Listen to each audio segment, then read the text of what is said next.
श्रीमद्भागवती गाथा रहस्यार्थ प्रकाशकम् संशयोन्मूलनचिणं कृष्णं वन्दे जगद्गुरुम्। आपदामपहर्तारं दातारं सर्वसम्पदां लोकाभिरामं श्रीरामं भूयो भूयो नमाम्यहम्।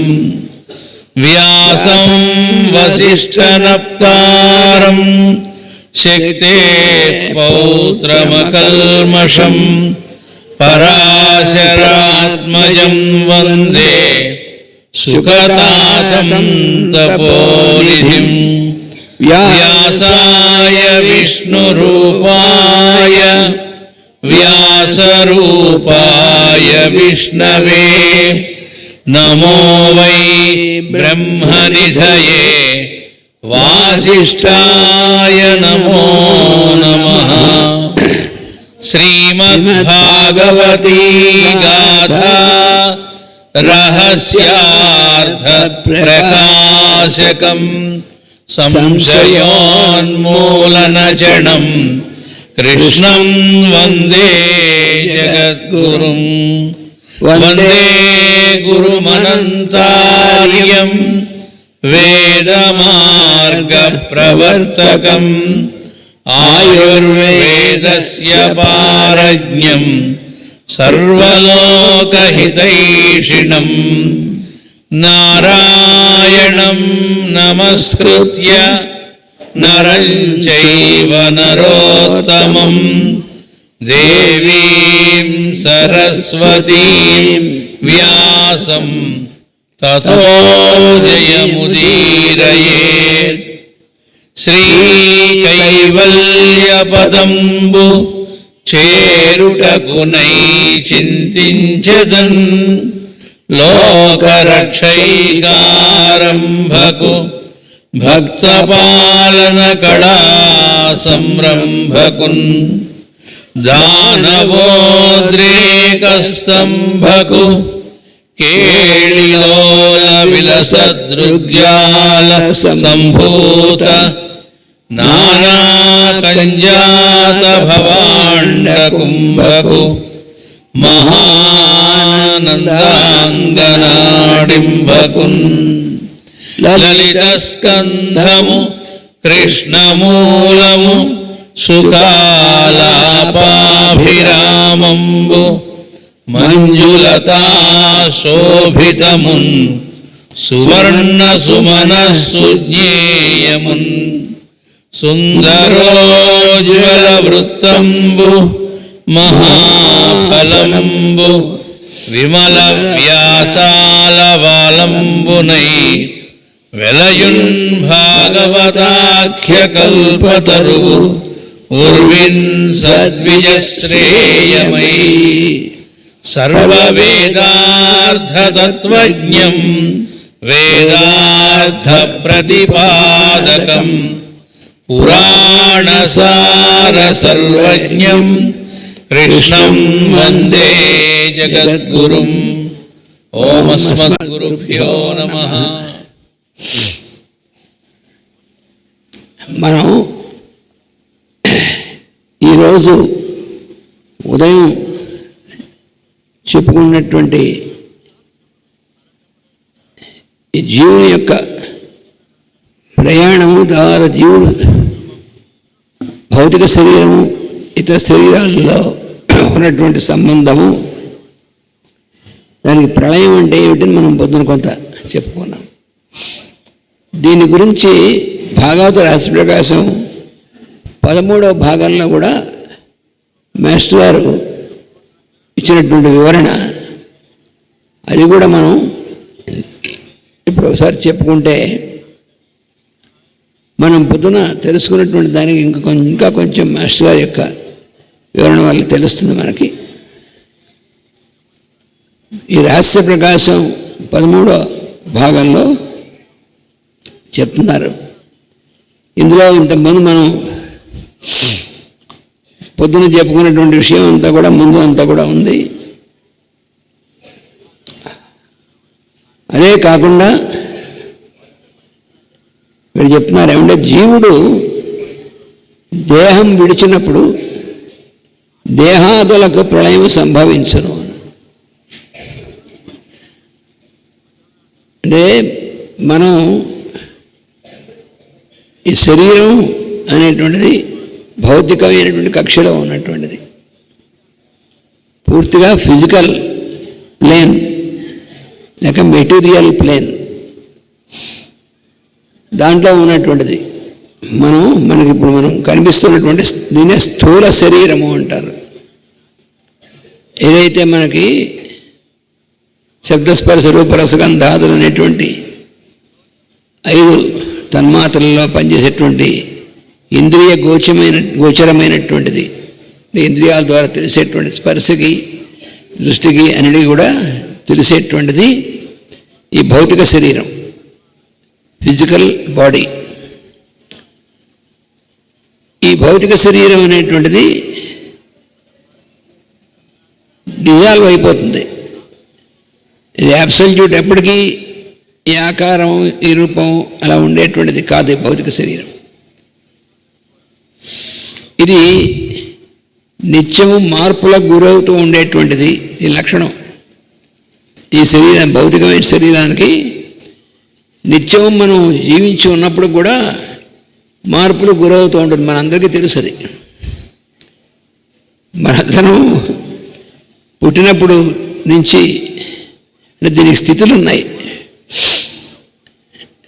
పెద్దలు చెప్పారు, జాయతే అంటే పుడుతున్నాడు, వర్ధతే అంటే పెరుగుతున్నాడు, విపరిణమతే అని మార్పులు కలగడం మొదలెట్టాయి. అలా కొంతవరకే పెరగడం కూడా కొంతవరకే, అంతగా పెరుగుతూ ఉండడు. మనం పుట్టిన తర్వాత చిన్న శిశువు రూపం నుంచి పెరుగుతాం, కానీ పెరుగుతూ ఉంటాం. అలా పెరుగుతూ కంటిన్యూస్గా ఉంటే అసలు మనం అది సాధ్యం కాదు. అందుకని కొంతవరకు పెరిగిన తర్వాత ఆగిపోతుంది. అక్కడి నుంచి మార్పులు వస్తూ ఉంటాయి. విపరిణమతే, అక్కడి నుంచి క్షీయతే, మెల్లిగా ఆ పెరిగి ఒక స్థితి వచ్చిన మెల్లిగా అక్కడి నుంచి మళ్ళీ తరగడం అనేటువంటిది మొదలెడుతుంది.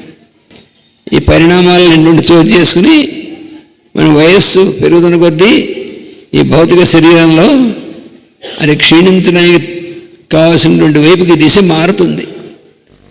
మనం ఎంత అయ్యో అప్పుడైనా మనకి అర్థం చూసుకుని అయ్యో శరీరంలో ముడతలు వచ్చేసేప్పుడే అప్పుడే ముసలితనం వచ్చేసిందా అని. అందుకని ఇక్కడ తమాషా ఏంటంటే మనస్సుకి మన ఇదంతా కూడా భౌతిక శరీరానికి మార్పులు రావడం గండుడిది, కానీ దానికి గురించినటువంటి ఇదంతా మనస్సుకి అన్నమాట. అందుకని జర అంటారు. జర అంటే పట్టు తప్పడం. వృద్ధత్వం అంటే ఒక వయస్సు వచ్చిన తర్వాత వృద్ధి అనేటువంటిది అయిన తర్వాత అక్కడి నుంచి ఆగి మార్పు రావడం. మనకి 2 కలిసిపోయి ఉంటాయి. కానీ కాళిదాసు మహాకవి రఘువంశంలో సూర్యవంశీ అయినటువంటి వాళ్ళ గురించి వర్ణిస్తూ ఉంటాడు. వృద్ధత్వం జరసా వినా, వాళ్ళు వృద్ధులైనప్పటికీ జరస అంటే జీర్ణించడం అనేది వాళ్ళకి దాని చివరిదాకా కూడా వాళ్ళు శరీరం వదిలే క్షణం వరకు కూడా వృద్ధత్వం వృద్ధాప్యం వచ్చినా కూడా వాళ్ళు జర అనేటువంటి స్థితి పొందకుండా యోగ స్థితిలో చివరిదాకా ఉంటారు. అందుకని వాళ్ళు యోగేన అంతే తనుత్యజామని చెప్పాడు. చివరిలో ఈ శరీరాన్ని వదిలేసేప్పుడు యోగ మార్గంలో జస్ట్ వాళ్ళు మామూలుగా చాలా న్యాచురల్గా వాళ్ళు వదిలేస్తారు. మనం ఇంకా గుడ్ బై అని చెప్పి వదిలేసి వెళ్ళిపోతారు. అంతేగాని వాళ్ళు దాన్ని మొత్తం మంది ఇచ్చి మనకి మనం ఎక్కువ మంది భయపడతాం కాబట్టి మనకి లాస్ట్లో మొత్తం మంది ప్రకృతి ఇస్తుంది. వీళ్ళు ఎనస్థీషియా డాక్టర్లు ఇవ్వక్కర్లేదు, మొత్తం మంది ప్రకృతి ఇస్తుంది. అందుకని వాడు స్పృహ కోల్పోతాడు. ముందు వాడు మాడమే ఒడిగొట్టి వాడికి ఏం తెలియకుండా చేసి అప్పుడు బయటికి లాగుతారు ఎవరు యమభట్టులు. లేకపోతే వీడు గింజుకుంటూ ఉంటాడు వీడితో న్యూసెన్స్ అని చెప్పి వాడికి ఎనస్థీషియా ఇచ్చి లాగేస్తారు బయటికి. యోగ స్థితిలో ఉన్నవాడికి అవసరం లేదు, ఆ టైం రాగానే వాడు తెలుస్తుంది, అలా వదిలేస్తారు శరీరం. అలాంటి వాళ్ళు పూర్వం ఎక్కువ ఉండేవాడు, ఇప్పుడు జనరేషన్లో అక్కడక్కడ ఉంటున్నారు. మేము చూసాం అలాంటి వాళ్ళని. చాలా అద్భుతమైన, అంటే ఎవరికైతే మొదల నుంచి ఆ యోగ సాధనలో నిత్యం జీవితం అంతా యోగ సాధనగా ఉంటారో వాళ్ళకి సాధ్యమవుతుంది, వాళ్ళకి మృత్యుభయం ఉండదు. అందుకని మనం చదువుకునేటువంటి దాంట్లో కూడా తస్య మృత్యుభయం నాస్తి అన్నారు.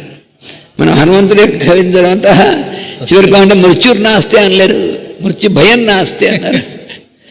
మృత్యు అంటే భయం పోవాలి, కానీ మృత్యు లేకుండా ఉండాలనేటువంటిది అబ్సల్యూట్గా కుదరదు. అలాంటివన్నీ ఎప్పుడో హిరణ్యకశిపుడు లాంటి వాళ్ళు బ్రహ్మగారు అడిగేశారు. ఇవాళ హిరణ్యకశిపుడు చాలా తపస్సు చేస్తే బ్రహ్మ ప్రత్యక్షం అయితే ఏం కావాలంటే మృత్యు లేకుండా వరం, అది ఇంపాసిబుల్ అన్నాడు బ్రహ్మ. నాకే ఇంపాసిబుల్ అన్నాడు బ్రహ్మ. బ్రహ్మకే ఆయుష్ అయిపోయిన తర్వాత ఆయన ఉన్నాడు చతుర్ముఖ బ్రహ్మ. అందుకని తనకే సాధ్యంగా ఇంకోటి గాయిస్తాడు వరం. అందుకని అది ఇంపాసిబుల్, అబ్సల్యూట్గానే మృత్యు లేకుండా. అయితే కండిషనల్ మృత్యు, కండిషనల్గా అని అడిగాడు. కండిషన్స్ ఎన్నైనా పెట్టుకో పర్లేదన్నాడు. వాడు అన్ని కండిషన్స్ అని ఫుల్ఫిల్ చేస్తూనే వాడిని తీసేశాడు శ్రీహరి. అందుకని మనం యోగ స్థితిలో ఉన్నటువంటి వాడికి మాత్రం మృత్యు భీతి ఉండదు. కాబట్టి జర అనేటువంటి స్థితి లేకుండా తను శరీరం వదలడం అనేటువంటిది ఉంటుంది. అదే అక్కడ అన్నింటికి డిఫరెన్స్. ఎందుకని దేహం విడిచినప్పుడు దేహాదులకు ప్రళయం సంభవించును, డిజల్యూషన్ అనేటువంటి కలుగుతుంది. వారిని మరల కనిపించుకొనుటకై, మరల కనిపించుకోవడం అంటే అర్థం ఏంటి? ఇంకొక దేహం, ఇంకో శరీరం ఏర్పాటు చేసుకోవడం. ఒక శరీరంలో వదిలేసిన తర్వాత మళ్ళా కొంతకాలానికి ఇంకొక శరీరం ఏర్పాటు అవుతుంది. అందుకని దానికోసం మరల కల్పించుకొనుటకై శుక్రకణమున చేరి గర్భస్థుడగును. ఇక్కడ శరీరం వదిలేసినటువంటి జీవి కొంత ప్రయాణం అయిన తర్వాత మరల శరీరం అనేటువంటిది ఇన్ఎవిటబుల్, తప్పదు. ఎందుకండి శరీరం తప్పదు అంటే, శరీరం ఉన్నప్పుడే మనం ఏదైనా సరే సాధనకి చేసుకోవడానికి వీలవుతుంది. ఇన్స్ట్రుమెంట్ ఉండాలి. శరీరం లేకుండా శరీరం వదిలేసిన సాధన ఉండదు. శరీరం వచ్చేసింది, మోక్షం వచ్చేసింది, పరమపదం వచ్చేసింది, ఇవన్నీ మామూలుగా మనం అనుకునేవి. పరమపదం శరీరం ఉన్నప్పుడే వస్తుంది. మనం ఆ సాధన అనేటువంటి దాంట్లో చేసినప్పుడు శరీరం ఉన్నప్పుడే మోక్షం అనేటువంటి స్థితి వస్తుంది. ఎందుకని మోక్షం అనేటువంటిది ఏమి ప్రత్యేకంగా వేరే ఉండదు. అందుకని శరీరం వదిలేసినటువంటి వాడు స్వర్గస్థులు అయ్యారు అని, ఏదో ఇలా అయ్యారు అని చెప్పుకుంటూ మనం చెప్పుకోవడానికే. సమ్మర్ హాలిడేస్ లాంటివి అన్నారు. సమ్మర్ హాలిడేస్ చూసారు, మనకి సెలవులు ఇస్తారు. ఆ సెలవులు లాంటిది. ఒక శరీరం వదిలించి మళ్ళీ శరీరంలోకి వచ్చే లోపల మధ్య ఉన్నటువంటి కాలం వింటర్ హాలిడేస్, సమ్మర్ హాలిడేస్ లాంటిది అనమాట. అంతేగాని మనం పూర్తిగా లేకుండా పోయేటువంటిది ఏమి ఉండదు.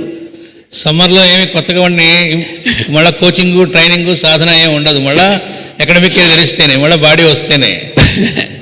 అందుకని శరీరం ధరించడం అనేటువంటి దానికి వచ్చేప్పటికి అప్పుడు ఏమవుతుందంటే శుక్ర కణం అనేటువంటి దాంట్లో చేరి తండ్రి నిండా మనం చెప్పుకున్నాం పొద్దున. తండ్రి యొక్క దీంట్లో చేరి, తండ్రి యొక్క శుక్రకణం అనేటువంటి దాంట్లో చేరి అప్పుడు గర్భస్థుడగును, గర్భంలో ప్రవేశిస్తాడు, తల్లి గర్భంలో. ఇదే జలప్రళయము. ఆ తల్లి గర్భంలో ప్రవేశించినటువంటి శుక్రకణం అనేటువంటిది ఆ లోపల తల్లి గర్భంలో ఉన్నటువంటి జలమయంగా ఉంటుంది, దానిలోకి ప్రవేశించడం జరుగుతుంది. అందు మన్వంతరములు స్త్రీ గర్భమున ఋతుకాలము గర్భధారణ కాలముగా కొలువబడును. కాలము అనేటువంటి దాంట్లో పొద్దున కొంత మనం చెప్పుకున్నాం. యుగములు, మహాయుగములు, మన్వంతరములు అనేటువంటివి. ఈ మన్వంతరములు అనేటువంటివి 14 మంది మనువులు వాళ్ళ యొక్క పరిపాలన కాలము ఒక మన్వంతరం అంటారు. ఈ మన్వంతరం సంబంధించినటువంటిది ఏదైతే స్కేల్ ఉందో దాని యొక్క మినియేచర్ అంటే ఒక చిన్న స్కేలు మానవ స్త్రీల యొక్క ఋతుకాలము అంటే మెన్స్ట్రువల్ సైకిల్ దానిలో పనిచేసేటువంటి విధంగా సెట్ చేయబడింది. అందుకనే 14 రోజులు అయిన తర్వాత ఈ 14 రోజులు అనేటువంటిది దాంట్లో 14 రోజులు ఓవ్యులేషన్ టైం అనేటువంటిది, ఆ ఓవ్యులేషను మళ్ళా 14 రోజులకి మెన్స్ట్రుయేషన్, ఈ రెండు ఈ సైకిల్ అనేటువంటిది ఈ 14 మన్వంతరముల కథ యొక్క మినియేచర్. ఇది మన భూమికి దగ్గరలో ఉన్నటువంటి చంద్రుడు ఉన్నాడే, చంద్రుడి ద్వారా ఆ చంద్రుడి యొక్క కిరణముల ద్వారా మన భూమి మీద ఉన్నటువంటి మానవ స్త్రీల యొక్క ఋతుకాలము మెన్స్ట్రువల్ పీరియడ్, మెన్స్ట్రువల్ సైకిల్ అనేటువంటిది దాని మీద ఈ చంద్రుడి యొక్క కిరణాలు అనేటువంటి దాని ప్రభావం వల్ల ఇదంతా ఈ మెకానిజం పనిచేస్తూ ఉంటుంది. అందుకని చంద్రుడి యొక్క కిరణాలు కనుక లేకపోతే జీవులకి శరీరం ఏర్పడడం జరగదు. మనకి ప్రాణం అనేటువంటిది సూర్యుడి నుంచి ఏర్పడుతుంది. కానీ దేహము అంటే శరీరం, ప్రాణము దేహము రెండు ఉన్నాయి మనలో. ఒకటి శరీరం ఇన్స్ట్రుమెంట్, రెండోది దీన్ని పనిచేయించేటువంటి శక్తి, అది ప్రాణం. కాబట్టి ఈ ప్రాణం అనేటువంటిది సూర్యుని యొక్క కిరణాల నుంచి, ఆ కిరణాల ద్వారా మనకి ప్రసారమయ్యేటువంటిది. ఇది అనేకమైనటువంటి స్థితుల్లోంచి పనిచేస్తూ ఉంటుంది. సూర్యకిరణములు అనేటువంటివి అనేకమైనటువంటి స్థితుల్లోంచి మార్పు జరుగుతూ ఉంటుంది. ఆ మార్పు అనేటువంటిది దాని ద్వారా మనమే పనిచేస్తూ ఉంటుంది. తర్వాత ఆ సూర్యకిరణాలే చంద్రగ్రహం మీద ప్రసరించి,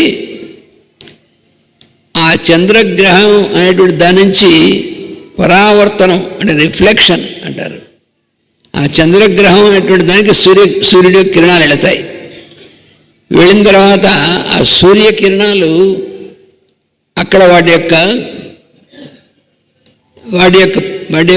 ఇది మారుతుందన్నమాట. వాడి సూర్యకిరణాలు ఎలా ఉంటాయి? డైరెక్ట్గా ఉన్నటువంటి చాలా వేడిగా ఉంటాయి, మనకు తెలుసు కదా. తీక్ష్ణంగా ఉంటాయి, వేడిగా ఉంటాయి. దాని యొక్క ఇది వేరే, అది పవర్ అన్నమాట. అది లైఫ్ గివింగ్ కదా, అది చాలా పవర్ఫుల్ ఎనర్జీ. అది ఆ రేడియేషన్ అంతా చంద్రుడి మీకు వెళ్ళిన తర్వాత అక్కడ ట్రాన్స్ఫారం అవుతుంది. అదే లైట్, అది కూడా లైటే, ఇది లైటే. అదే లైట్ చంద్రుడి దగ్గర ట్రాన్స్ఫార్మ్ అయ్యి చంద్రుడి నుంచి భూమి మీదకి వచ్చినప్పుడు, అంటే భూమి మీదకి సూర్యకిరణాలు పడతాయి, చంద్రకిరణాలు పడతాయి. సూర్యకిరణాల వల్ల భూమి మీద ఉన్నటువంటి వాటికి ప్రాణశక్తి అనేటువంటిది, ఎనర్జీ అనేటువంటిది అక్కడి నుంచి వస్తుంది. ఈ చంద్రకిరణాలు అనేటువంటివి జర్మినేషన్, ఫెర్టిలైజేషన్ అండ్ జర్మినేషన్ అంటే పిండోత్పత్తి, తర్వాత అంకురం అంటే మొక్కల్లో అంకురం అనేటువంటిది ఏర్పడడం, జర్మినేషన్. ఈ రెండింటినీ గౌరవం చేసేటువంటిది చంద్రకిరణములు. అందుకని చంద్రకిరణాలు వల్లనే మనకి భౌతికమైనటువంటి శరీరం ఏర్పడడం అనేటువంటి సాధ్యం. ఈ రెండింటినీ కూడాను సోలార్ అండ్ లూనార్, ఈ రెండు కలిసి సోలీ లూనార్ ఫినామినన్ అంటారు. అంటే సూర్య చంద్రాత్మకమైనటువంటి ప్రక్రియ వల్ల మనకి ప్రాణ శరీరము, భౌతికమైనటువంటి శరీరము, ఈ రెండు కూడా ఈ రెండింటిని జమిలిగా ఏర్పాటు చేయడం జరుగుతుంది. మన భౌతిక శరీరంలో ఈ శరీరం యొక్క ఆకారం కానీ భౌతిక శరీరంలో ఏది ఎలా పనిచేయాలన్నా ప్రాణ శరీరాన్ని బట్టి ఉంటుంది. ఈ ప్రాణ శరీరం పదార్థమయం కాదు కాబట్టి కంటికి కనిపించదు మనకి ఈ ప్రాణ శరీరం అనేటువంటిది. ఈ ప్రాణ శరీరం కిరణమయం అంటే లైట్తో కూడినటువంటి శరీరం. అది మన చుట్టూ ఉన్నటువంటి ఆకాశం అంతా నిండి ఉన్నటువంటి దాని నుంచి ఎనర్జీ అనేటువంటిది మనలోకి వస్తుంది. ఇది సూర్యుడి నుంచి వచ్చేటువంటిది. ఈ సూర్యచంద్ర కిరణాలు రెండింటి యొక్క దీనివల్ల మనకు నిత్యము మన లైఫ్ యాక్టివిటీ అనేటువంటిది పనిచేస్తుంది. అందుకని స్త్రీ గర్భంలో ఉన్నటువంటి ఈ ప్రక్రియ అంతా కూడా ఇదేందో అది చంద్రుడి యొక్క మూమెంట్స్ని బట్టి పనిచేస్తుంది. అందుకని చంద్రుడు అమావాస్య నుంచి తర్వాత పాడ్యమి నుంచి అమావాస్య తర్వాత పాడ్యమి నుంచి 14 రోజులు, మళ్ళా పూర్ణిమ, మళ్ళీ అక్కడి నుంచి 14 రోజులు అంటే 28 రోజులు స్త్రీల యొక్క ఋతుకాలము. ఆరోగ్యవంతురాలైనటువంటి స్త్రీలకి ఋతుకాలము 28 రోజులు అనేటువంటిది ఆ రకంగా వచ్చింది. అందువలన శరీరం ఏర్పడడం, సంతానం ఏర్పడడం, ఉత్పత్తి ఏర్పడడం అనేటువంటిది. అందుకని ఎవరైతే ఈ చంద్రకిరణాల ద్వారా పనిచేస్తూ ఉంటారో ఈ ప్రక్రియ వాళ్ళని ఏమంటారంటే పితృదేవతలు అంటారు. మనం చాలామంది పితృదేవతలు అంటే మన వాళ్ళు శరీరం వదిలే చెడిపోయాను అనుకుంటే వాళ్ళు కాదు పితృదేవతలు అంటే. మరి ఏంటంటే మనం ఏదో అర్థం చెప్పేసుకుంటాం. పితృదేవతలు ఈ దేవతల డివిజన్స్లో ఒక డివిజన్. మన భౌతిక శరీరం ఏర్పడడానికి కావాల్సినటువంటి మెకానిజం అంతా వర్కౌట్ చేసేటువంటి వాళ్ళు, చంద్రకిరణాల ద్వారా పనిచేసేటువంటి వాళ్ళు పితృదేవతలు. వాళ్ళ వల్ల ఈ జీవి గర్భస్థుడు అవడం అనేటువంటిది దగ్గర నుంచి మళ్ళీ అది అదంతా కూడా ఈ తిథులు, చంద్రుడి యొక్క తిథులన్నీ 14 అనేటువంటి సంఖ్య ఉందే. అంటే పూర్ణిమ అమావాస్య అనేటువంటి రెండింటినీ కాకుండా 14 + 14 28 అని చెప్పుకున్నాం. ఈ 14 అనేటువంటిది మనం ఉదయం చెప్పుకున్నాం. 14 మన్వంతరములు, 14 మన్వంతరములు అనేటువంటివి ఈ రెండు. ఈ మన్వంతరములు అనేటువంటివి ఒక బ్రహ్మకి ఒక పగలు ఒక రాత్రి అని మొత్తం చెప్పుకున్నాం మనం. ఈ 14 అనేటువంటిది మనకి ఈ మెకానిజం అంతా కూడా గౌరవం చేస్తుండే. కానీ 14 అందు ఋతుకాలం అమావాస్యకును గర్భధారణ కాలం పూర్ణిమనకును ప్రతిబింబము అన్నారు. అంటే మెన్స్ట్రువేషన్ అనేటువంటిదేమో అమావాస్య సంబంధించినటువంటి దాని నుంచి, ఆ మ్యాగ్నెటిజం నుంచి, ఓవ్యులేషన్ అనేటువంటిది ఆ పూర్ణిమ అనేటువంటిది, ఫుల్ మూన్ అనేటువంటి దాని నుంచి ఈ రెండు మ్యాగ్నెటిక్ పాయింట్స్. మ్యాగ్నెటిక్ పాయింట్స్ అంటే అయస్కాంతము, దీనికి సంబంధించినటువంటి అయస్కాంత తత్వం వీటి ద్వారా పనిచేస్తుంది. మన భూమికి అయస్కాంత తత్వం పనిచేయడానికి కూడా అటు సోలార్ ఇటు లూనార్ ఈ రెండు పనిచేయడం వల్ల పనిచేస్తుంటుంది అయస్కాంత లక్షణం అనేటువంటిది. అందుకని మన భూమి కూడా పెద్ద అయస్కాంతంగా పనిచేస్తుంది. అందుకని దీంట్లో పనిచేసేటువంటిది ఎలక్ట్రోమాగ్నెటిక్ ఫినామినన్ అంటారు దీన్ని. అది మన చుట్టూ ఉన్నటువంటి ఆకాశం అంతా నిండి ఉంటుంది ఎలక్ట్రోమాగ్నెటిక్ ఫీల్డ్స్ అనేటువంటిది. ఇప్పుడు ఏంటంటే ఈ తిథులు అనేటువంటివి ఉన్నాయి, 14 తిథులు. వానికి అధిపతులే గర్భమున 14 మంది మనువులుగా పనిచేయదురు. అందుకని స్త్రీ యొక్క గర్భంలో ఉన్నటువంటి మెకానిజం మీద వర్క్ చేసేటువంటి 14 సంఖ్య ద్వారా ఈ 14 మనువులు అనేటువంటి వాళ్ళ యొక్క ప్రభావం వల్ల పనిచేస్తుంటుంది. శుక్ర కణము అంటే తండ్రి నుంచి తల్లి గర్భంలో ప్రవేశించేటువంటి శుక్ర కణం అనేటువంటిది ఏదైతే ఉందో అది నావగా జీవుడు ప్రళయము దాటును.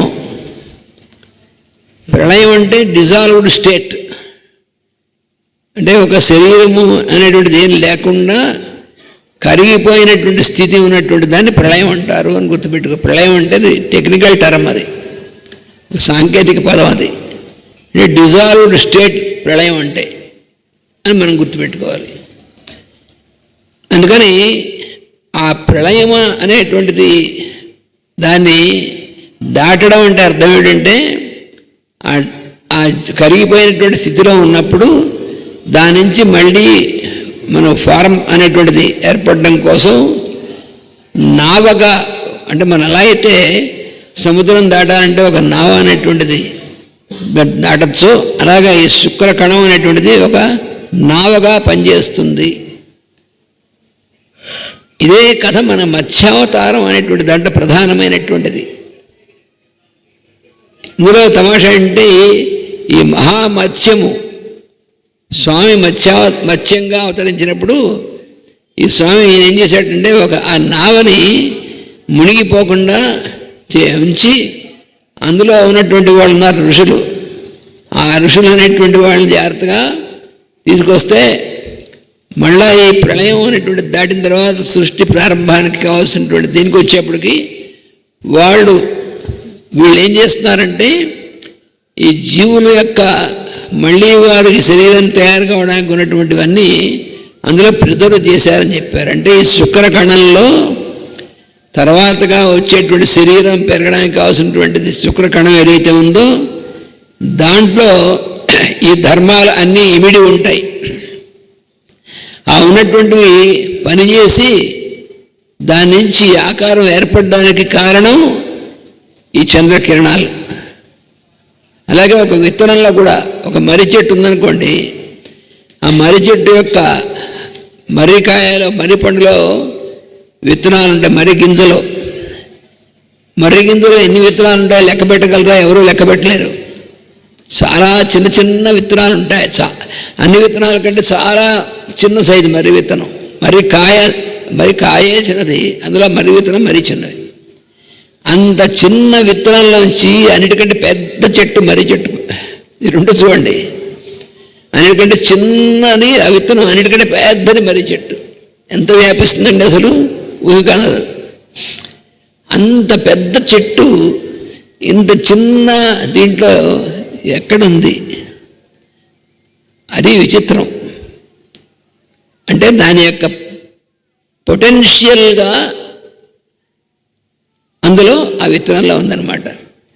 ఆ విత్తనం మొలకెత్తడం అనేటువంటిది దీనివల్ల అంటే చంద్రకిరణాల్లోంచి పనిచేసేటువంటి ఈ దేవతలు ఉన్నారే వాళ్ళు ఈ జెర్మినేషన్ మొలకెత్తడం అనేటువంటిది దీని నుంచి కలిగించేటువంటి వాళ్ళు.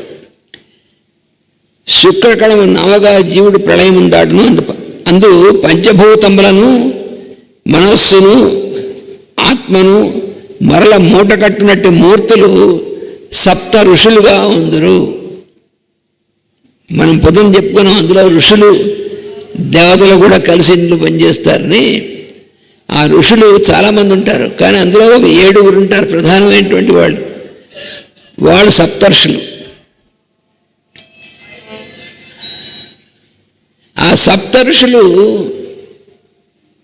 వాళ్ళు ఎవరంటే ఊరికనే మనలాగా వ్యక్తులు కాదు, పెద్ద వెలుగులు. వాళ్ళు మనకు ఆకాశంలో చిన్న చిన్న మిణుకు అనేటువంటి తారకల్లా కనిపిస్తూ ఉంటారు. కానీ ఆ సప్తఋషులు 7 తారకల్లో ఉన్నటువంటి సప్తఋషులు ఉన్నారు ఆ రూపంలో. వాళ్ళు మహా పెద్ద సూర్యుళ్ళు, మన సూర్యుడి కంటే చాలా రెట్లు పెద్దవాళ్ళు మన సూర్యుడి కంటే. ఆ సప్తఋషుల నుంచే వాళ్ళ ద్వారానే ఆ కిరణాలు అనేటువంటివి మన సూర్యుడికి వస్తాయి. అందుకని మన సూర్యుడు లెన్స్ లాంటి వాడని చెప్పారు మాస్టర్ గారు. ఒక కటకం అంటే మన సూర్యుడి నుంచి మన కిరణాలు వస్తున్నాయి, సూర్యుడి ద్వారా వస్తున్నాయి, ఇంకా హయ్యర్ ప్లేన్ నుంచి. దాన్ని సూప్రా కాస్మిక్ ప్లేన్ అంటారు. మన సూర్యుడు పనిచేస్తుంటుంది కాస్మిక్ ప్లేన్, దానికంటే సూప్రా కాస్మిక్ అని అక్కడి నుంచి వస్తుంది. ఇదంతా చాలా పెద్ద ఏర్పాటు. ఇంకా పెద్ద సూర్యుళ్ళు అని ఉంటారు. అందులో మనకి సప్తర్షి వాడు 7. వారి సహాయమున గర్భపిండమున వెన్నెముక ఏర్పడి, ఎలా ఏర్పడుతుంది? తల్లి గర్భంలో మొట్టమొదటి శుక్రకణం ప్రవేశించినప్పుడు అక్కడ ఫెర్టిలైజేషన్, ఫలదీకరణం అనేటువంటి జరుగుతుంది. అంటే ఈ నావ అనేటువంటి శుక్రకణం ద్వారా ఈ ప్రవేశించినటువంటి వాడు ఉన్నారే, వాళ్ళు అక్కడికి వచ్చిన తర్వాత నావ ఒక చోటుకు వచ్చి అక్కడి నుంచి షోర్ అంటే తీరం చేరుకుందంటారు, అక్కడ అవుతుంది. అక్కడి నుంచి వాళ్ళు మళ్ళీ దిగి వాళ్ళు మొత్తం అంతా మళ్ళీ కట్టడం మొదలెడతారు. అందులో మొట్టమొదటి ఏం కట్టుకుంటుంది? తల భాగం వెనకాలన్నటువంటి వెన్నెముక, వెన్నెముక కట్టుకుంటాయి. ఈ వెన్నెముక అనేటువంటిది దానికి 7 కేంద్రాలు అనేటువంటి ఉండి కట్టుకుంటుంది. ఈ 7 ఆ సప్తర్షుల యొక్క ప్రభావం వల్ల మనలో కట్టుకుంటాయి. ఇంత వ్యవహారం ఉంది మనలో. అంటే మన శరీరంలో కూడా ఎలక్ట్రోమాగ్నెటిజం అనేటువంటిది పనిచేస్తుంది. అది మనకి తెలిసినా తెలియకపోయినా మనకు తెలియడంతో సంబంధం లేదు. అవన్నీ కంట్రోల్ చేసేటువంటిది, కంట్రోల్ అంతా కూడా అక్కడి నుంచి వస్తుంది అన్నమాట. అందుకని ముందు తలభాగం అనేటువంటిది ఏర్పడుతుంది. గర్భపిండమున వెన్నెముక ఏర్పడి అందు 6 చక్రములు సహస్రారం అనబడు 7 కేంద్రముల నిర్మాణం ఉండును. 6+1 అనేటువంటిది 6 కేంద్రాలు ఉంటాయి ముందు, దానిపైన 7వది సహస్రారము అనేటువంటిది ఉంటుంది. అవి ఏర్పడతాయి, అవి నిర్మాణం అనేటువంటిది జరుగుతుంది. ఇట్లా పిండమందు ఏర్పడిన భౌతిక దేహమే జలప్రళయము తర్వాత మనువు దిగిన భూమిగా పనిచేయను. ఈ మనువు ఏం చేశాడంటే, ఈ నావ ఏదైతే మత్స్యావతారం ఈ చేప జాగ్రత్తగా లాక్కొచ్చిందో నావని మునిగిపోకుండా, ఆ నావలోంచి ఫస్ట్ దిగింది ఎవడంటే మనువు దిగట్ట. అంటే మనువు ఏమన్నారంటే ది ఫస్ట్ మ్యాన్ అనేటువంటి పదం కూడా మనువు అనేటువంటి పదం నుంచి వచ్చినటువంటిదే. మ్యాన్ అంటే ఇక్కడ హ్యూమన్ బీయింగ్ అనేటువంటిది. అందువలన ఆ మనువు జల ప్రళయం తర్వాత దిగిన భూమి దిగి ఈ విధంగా మనువు జీవరాశులను ప్రళయము నుండి రక్షించుచున్నాడు. అంటే డిజాల్వ్డ్ స్టేట్ నుంచి మళ్ళీ మేనిఫెస్టేషన్ అంటే మళ్ళీ మనకి ఒక ఆకారము, ఒక ఇది కల్పించడం అనేటువంటిది ఈ స్థితికి మనువు తీసుకొచ్చాడు. ఇదే కథ పెద్ద పరిణామములో మన భూగోళంపై పూర్ణిమలు, అమావాస్యలు అను వాటి ప్రభావమున జరుగుతున్నది. దీన్ని ఏమంటారంటే యాజ్ అబోవ్ సో బిలో అన్నారు. అంటే బ్రహ్మాండములు అనేటువంటి వాటి యందు ఏ ప్రక్రియ జరుగుతుందో ఆ ప్రక్రియే పిండాండములందు జరుగుతుంది. బ్రహ్మాండములు పుట్టడం అనేటువంటి దాన్ని కాస్మోజెనిసిస్ అంటారు. పిండాండములు పుట్టడాన్ని యాంథ్రోపోజెనిసిస్ అంటారు. జీవరాశులు పుట్టడం అనేటువంటిది. కాబట్టి జీవరాశులు పుట్టడానికి కావాల్సినటువంటి మొత్తం ప్రక్రియ అంతా కూడా ఈ బ్రహ్మాండంలో జరిగేటువంటి సూర్య చంద్రాత్మకమైనటువంటి దీంతో జరుగుతుంది. ఇదే కథ ఇంకనూ పెద్ద పరిణామమున మన్వంతరములలో జరుగుతుండను. స్కేల్స్ తల్లి గర్భంలో జరిగేటువంటిది ఈ 14 రోజుల్లో అనేటువంటిది ఏదైతే ఉందో ఈ 14 అనేటువంటిది, అది హయ్యర్ స్కేల్లో, ఇంకొంచెం పెద్ద స్కేల్లో అది పూర్ణిమ అమావాస్యలు ఏర్పడడం భూమి మీద, ఇంకా పెద్ద స్కేల్లో మన్వంతరాలు అనేటువంటివి ఏర్పడడం. అంటే 71 మహాయుగములు ఒక మన్వంతరం ఉన్నారు కదా, అప్పుడు ఒక మానవ జాతి చొప్పున 71 మహాయుగములకు ఒక మానవ జాతి చొప్పున భూమిపై ఉద్భవించుతున్నది. మానవ జాతులు పుట్టడానికి కూడా ఈ రకమైనటువంటి మన్వంతరముల యొక్క ప్రభావం జరుగుతుంది. ఈ కథకు 3 అర్థములు ఉన్నాయి. ఏమిటంటే దీని మొత్తం ఏ అర్థములు ఉన్నవని పెద్దలు వివరించరు. దీనికి మొత్తము 7 అర్థములు ఉన్నాయని చెప్పి పెద్దలు చెప్తూ ఉంటారు. వారి సంకేతములను హెలీనా పెట్రోవా బ్లావెట్స్కీ రచించిన గుప్త విద్య అను గ్రంథమున గ్రహింపవచ్చును అన్నారు మాస్టర్ గారు. గుప్త విద్య అంటే సీక్రెట్ డాక్ట్రిన్ అని మేడం బ్లావెట్స్కీ గారు రాసినటువంటి గ్రంథంలో ఈ రకమైనటువంటి 7 రకమైనటువంటి అర్థములు ఏమిటి, కథకి మత్స్యావతార కథ ఏమిటి, దాని అర్థాలు ఏమిటి అనేటువంటిది ఆవిడ వివరించింది. ఆవిడ వివరించిందంటే ఆవిడకి పరమగురువు అయినటువంటి జ్వాలాకుల మహర్షి హిమాలయ గుహల నుంచి ఆయన వివరిస్తూ ఉంటే ఆవిడ లండన్లో థేమ్స్ నది పక్కన కుటీరంలో కూర్చుని అదంతా కూడా వివరణ అంతా కూడా వింటూ చూస్తూ రాసింది ఆవిడ. అటువంటి గ్రంథం సీక్రెట్ డాక్టర్ అనేటువంటిది.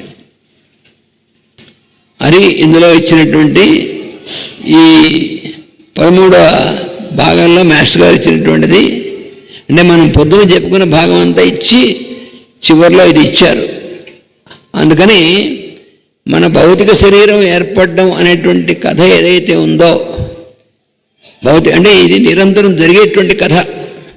మనం శరీరం విడిచినప్పుడు మనకి ప్రళయం, మళ్ళా మన శరీరం అనేటువంటిది ఏర్పడడం, మనకి సృష్టి అనేటువంటిది.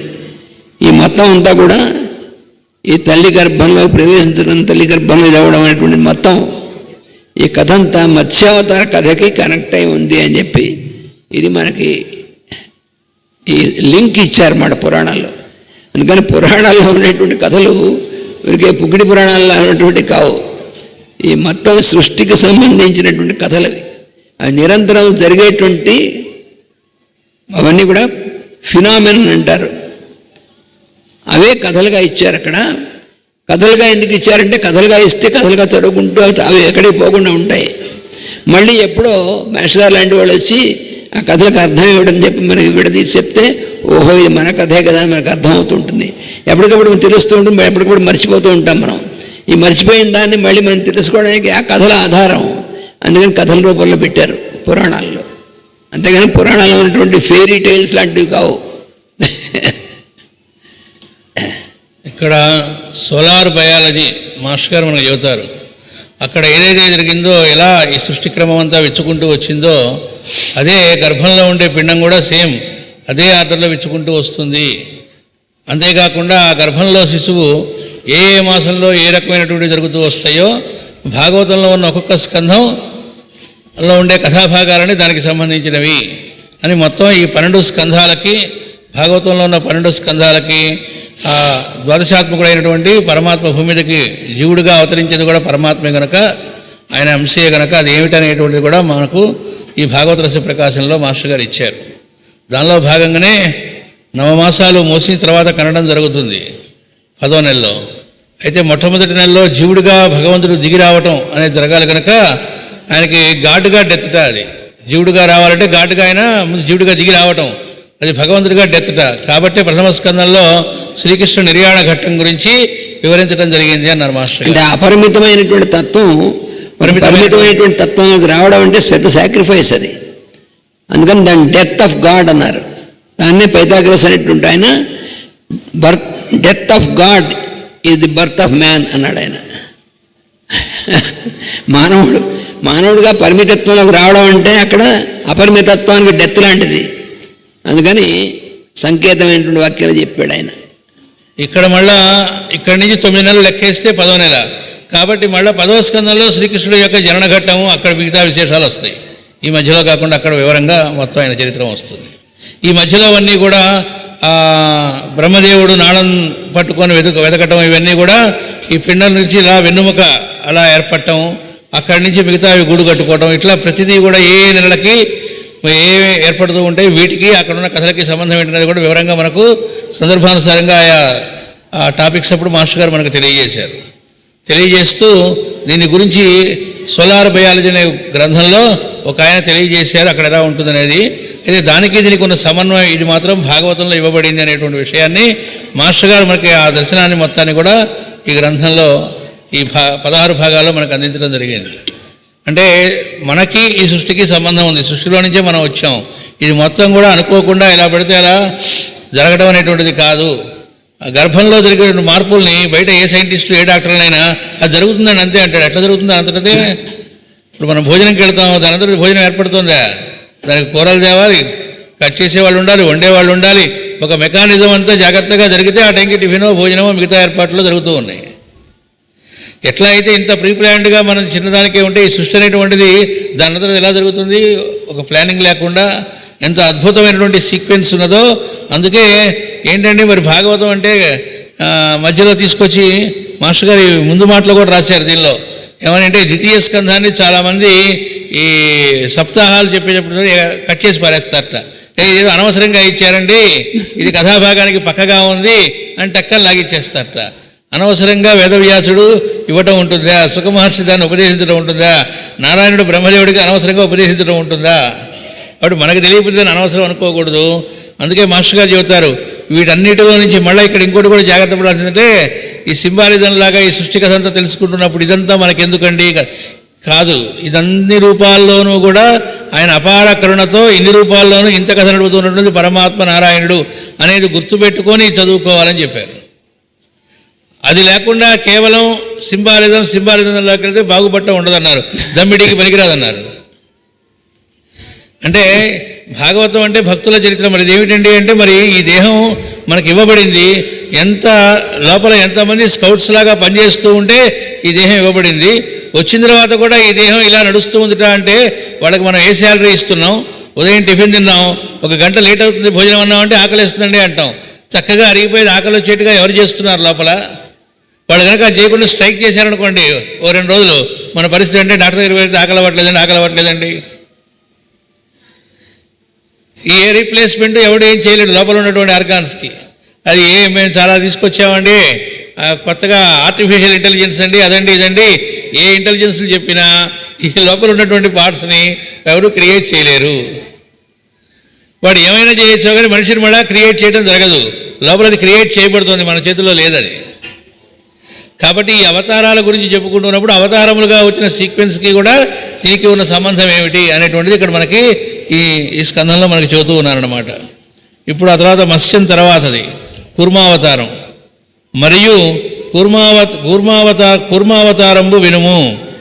అమృతోత్పాదన యత్నులై విబుధ దైత్యానీకముల్ మందరాగము గవ్వంబు గజేసి యబ్ధి దరువంగా గవ్వ పుంగొండ వార్ధి మునుంగన్ హరి కూర్మరూపమున అద్రిందాల్చ తత్పర్వత భ్రమణ వ్యాజత వీపుదీట శమియింపం చేయగా నారద.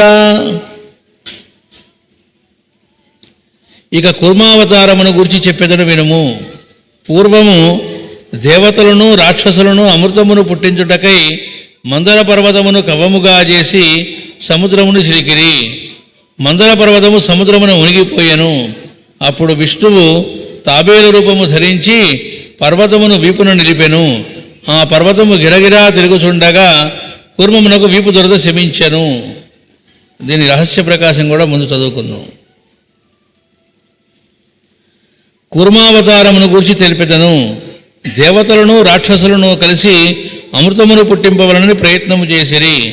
మందర పర్వతమును కవ్వముగా చేసి సముద్రమును మధించిరి. ఆ పర్వతము సముద్రమును మునిగిపోయినది. అప్పుడు శ్రీహరి కూర్మావతారమును ధరించి పర్వతమును వీపుపై ధరించెను. వీపు మీద పర్వతము వేగముగా తిరుగుతుండగా అతని వీపు తీట శమించెను. అంటే ఏంటో బ్రాకెట్లో మనకు రహస్య ప్రకాశంలో మాస్టర్ గారు ఇస్తున్నారు. తల్లి గర్భమున జీవుడు పడిన వెనుక సుడిగుండము వంటి కదలిక పుట్టును. దాని వలన మొట్టమొదటగా బుడగ వంటి ఆకారం ఏర్పడును. అది తరువాతి మాసములలో తలగా నేర్పడవలసి ఉండును. కనుక శరీర నిర్మాణ ప్రజ్ఞలను శక్తులను అందు అటునిటు కదులుచుండును. అందున్న ప్రజ్ఞలందరూ దేవతలు. స్థూల శరీర నిర్మాణమునకును మనస్సు మొదలగు వాని పరిమితత్వమునకు తోడ్పడువారు రాక్షసులు. ఈ పరిమితత్వము నుండియే అహంకారము, ఇష్టానిష్టములు, కామక్రోధములు దానవులై ఉద్భవింతురు. కోడిపిల్ల పెరుగుటకు గ్రుడ్డు డిప్ప యొక్క పరిమితి ఎట్లు ఆవశ్యకమో అట్లే జీవుని ప్రజ్ఞ అల్పత్వము నుండి సర్వాంతర్యామి జ్ఞానములకు విప్పారుటకు దేవదానవుల ప్రజ్ఞల ఆవశ్యకములు. అనంతమైన కాలమును జనన మరణముల నడుమ కొలతగా ఏర్పరచుటయే అమృతమును చిలికి తెచ్చుట. అప్పుడు ఏర్పడు బుడగయు అది గణీభవించుటయును కుర్మావతార కథ. ఇందు సర్వజీవుల యందును ఇవి సర్వజీవుల యందును సంభవించును కనుక జగద్వ్యాపకములైన అవతారములుగా చెప్పుదురు. ఇంటి ఇది మన కథే అనేటువంటి విషయాన్ని మాస్టర్ గారు ఇక్కడ తెలియజేస్తున్నారు. అది ఎప్పుడూ జరిగేటువంటిదే, మళ్ళా ఎప్పుడో జరిగిపోయింది ఇట్టా కాదు, ఇప్పుడు జరుగుతూ ఉంది, ఇంకా ముందు జరుగుతూ ఉంటుంది, ఎప్పుడు జరిగేటువంటి కథ ఏమిటో వివరంగా ఇస్తున్నారు. మొట్టమొదటి తల్లి గర్భంలోకి ప్రవేశించిన తర్వాత జీవుడు సుడిగుండం వంటి కదలిక పుట్టును. మొదటి చివరికి వచ్చేటప్పటికి నెమ్మదిగా అది గడ్డ కడుతుంది, సొలిడిఫైడ్ అవుతుంది. ఈ లోపల అదంతా గిరగిరా తిరుగుతూ ఉంటుంది. అది కూడా మొట్టమొదట తలపార్ట్ ఏర్పడుతూ ఉంటుంది, గూడు కట్టుకుంటుంటుంది. మొదటి నెల చివరికి వచ్చేటప్పటికి ఓ చిన్న నొక్కులాగా వస్తుంది దాని మీద, అదే మన నోటి భాగము అంటారు. ఆ తర్వాత 2వ నెలలో ఏంటి, 3వ నెలలో ఏంటి వివరంగా మొత్తం ఇచ్చుకుంటూ వచ్చారు మనకి. ఈ ఏర్పడే దానిలో కూడా కలర్స్ కూడా చెప్పారు మనకు శాస్త్రంలో. ఏ కలర్లో ఉంటుంది ఏంటి స్కానింగ్ చేసి ఇప్పుడు చెప్పడం కాదు, శాస్త్రంలో పెద్దలు ఇచ్చిన గ్రంథాల్లో ఆల్రెడీ ఏ కలర్లోకి అది మారుతూ ఉంటుందో కూడా ఇచ్చారు. అప్పుడు ఏ ప్రజ్ఞలకు పనిచేస్తాయి అనేది కూడా ఇచ్చారు మనకు. బ్రహ్మాండ పురాణంలో అంటే మనకు లలితా సహస్రనామం అనేటువంటిది ఏదైతే వస్తుందో దానిలో ఈ ఒక్కొక్క నెలలో ఏమేమి మార్పులు జరుగుతాయి, అప్పుడు ఏ కలర్లో ఉంటుందని చెప్పడానికి అక్కడ పనిచేసే అమ్మవారి శక్తి రూపంలో అమ్మవారు పనిచేస్తూ ఉంటుంది. ఆ అమ్మవారికి ఇన్ని తలలు ఉంటాయి అని చెబుతారు అక్కడ. ఆవిడకి ఒక తల అని చెప్పినప్పుడు అర్థం ఏమిటి, అది మొదటి మాసం అని అర్థం, అంటే నోరు పార్ట్ మాత్రమే ఉంటుంది. అప్పుడు 2వ నెలలోకి వచ్చేవాడికి ఈ నోటితో పాటు ముక్కు పార్ట్ కూడా ఏర్పడుతుంది నెక్స్ట్. అందుకని అక్కడ ఆవిడకి 2 తలకాయలు అంటారు. పాయసాన్న ప్రియాత్వస్థ పశులోక భయంకరి. ఆవిడకి నైవేద్యం ఏమిటి, ఒక తలకాయగా ఉన్న అమ్మవారికి ఆవిడకి పాయసాన్నము అని చెబుతారు. పుట్టాక కూడా ఏం పెడతారు, మొట్టమొదట పిల్లవాడికి అన్నప్రాసన ఉన్నప్పుడు ఆవకాయ పెడతారా, పాయసమే పెడతారు. ఆ పాయసాన్నం పెట్టడంలో కూడా ఉద్దేశం ఏంటి, నైవేద్యం అమ్మవారికి అంటే అర్థం ఏంటంటే ఆ ఫస్ట్ మంత్ అని కనుక తెలిస్తే ఆ టైంలో కనుక ఈ తల్లి కనుక రోజు కొద్దిగా పాయసం, అంటే గుండిగలు కాదు, కొద్దిగా పాయసం కనుక తీసుకుంటే ఈ వోకల్ కార్డ్స్ అనేవి ఇవన్నీ కూడా చక్కటి పాటలు ఏర్పడి, ఎలాగో అక్కడ దేవతా ప్రజ్ఞలు పనిచేస్తున్నాయి, వాళ్ళ అనుగ్రహం వల్ల చక్కటి గానం పాడగలిగేటువంటి శక్తి వస్తుంది. 2వ నెలకు వచ్చేటప్పటికి ఈ ముక్కు పాట కూడా ఏర్పడుతుంది కదా. అక్కడికి వచ్చేటప్పటికి ఈ ఆవు చమురుతో చేసినటువంటి నేతితో చేసినటువంటిది కనుక పెడితే స్నిగ్ధోదన ప్రీతజిత్త సాకిన్యంబా స్వరూపిణి, అక్కడ ఉండేవాడి సాకిని అనేటువంటి ఆవిడకి 2 తలకాయలు అంటారు. అంటే ఇప్పుడు నోరు ముక్కు 2 ఏర్పడ్డాయి కాబట్టి దానివల్ల ఏం జరుగుతుంది, ఆవు నెయ్యి వల్ల ఆయుర్వేద శాస్త్రంలో చెబుతారు ఆయుష్ పెరుగుతుంది అంటారు. అదేంటండి, నిన్న కూడా చెప్పారు కదా, హంసలను ఉంటాయి, వాడి ఇన్ని హంసలు అంటే ఇన్ని శ్వాసలు, అది వాడు ఆయుర్దాయం ముందే డిసైడ్ అయి ఉంటుందని చెప్పారు. అవి ఎప్పుడు ఖర్చు అయిపోతే అప్పుడు అయిపోతాడు కదా అని అంటే ఆ శ్వాసలు నెమ్మదవుతాయి. అంటే నెమ్మదిగా పెంచడానికి స్పీడ్గా పెంచడానికి తేడా ఉందిగా. చిన్న ఎగ్జాంపుల్, మనకు బ్యాంకులో బ్యాలెన్స్ ఉంది, ఓ 10 లక్షలు ఉందనుకుందాం. ఎప్పటికి ఖర్చు అవుతాయంటే మనం వాడిన దాన్ని బట్టి. దాన్ని నెమ్మదిగా వాడుతూ ఉంటే అది 2 సంవత్సరాలు రావచ్చు. వీడి టాలెంట్ ఉపయోగించి చాలా స్పీడ్గా వాడితే నెలలో కూడా అయిపోవచ్చు. అలాగే మన శ్వాసలు నెమ్మదిగా ఉన్నాయనుకోండి, దాని కాలం ఎక్స్టెండ్ అవుతుంది, అంటే మన లెక్కలో ఇక్కడ. కాబట్టి ఏ నెలలో అక్కడ ఆ గర్భంలో ఆ మార్పులతో పాటు పిండానికి వచ్చే కలర్స్ ఏమిటి, అక్కడుండే ఆ దేవతకు ఇదేమిటి, ఇవన్నీ కూడా అందులో నిక్షిప్తమై ఉన్నాయి లలితా సహస్రనామంలో.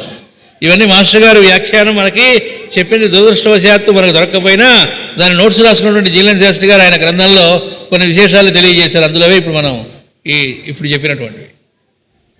కాబట్టి వాళ్ళందరూ అలా పనిచేస్తూ ఉన్నారు మనలో.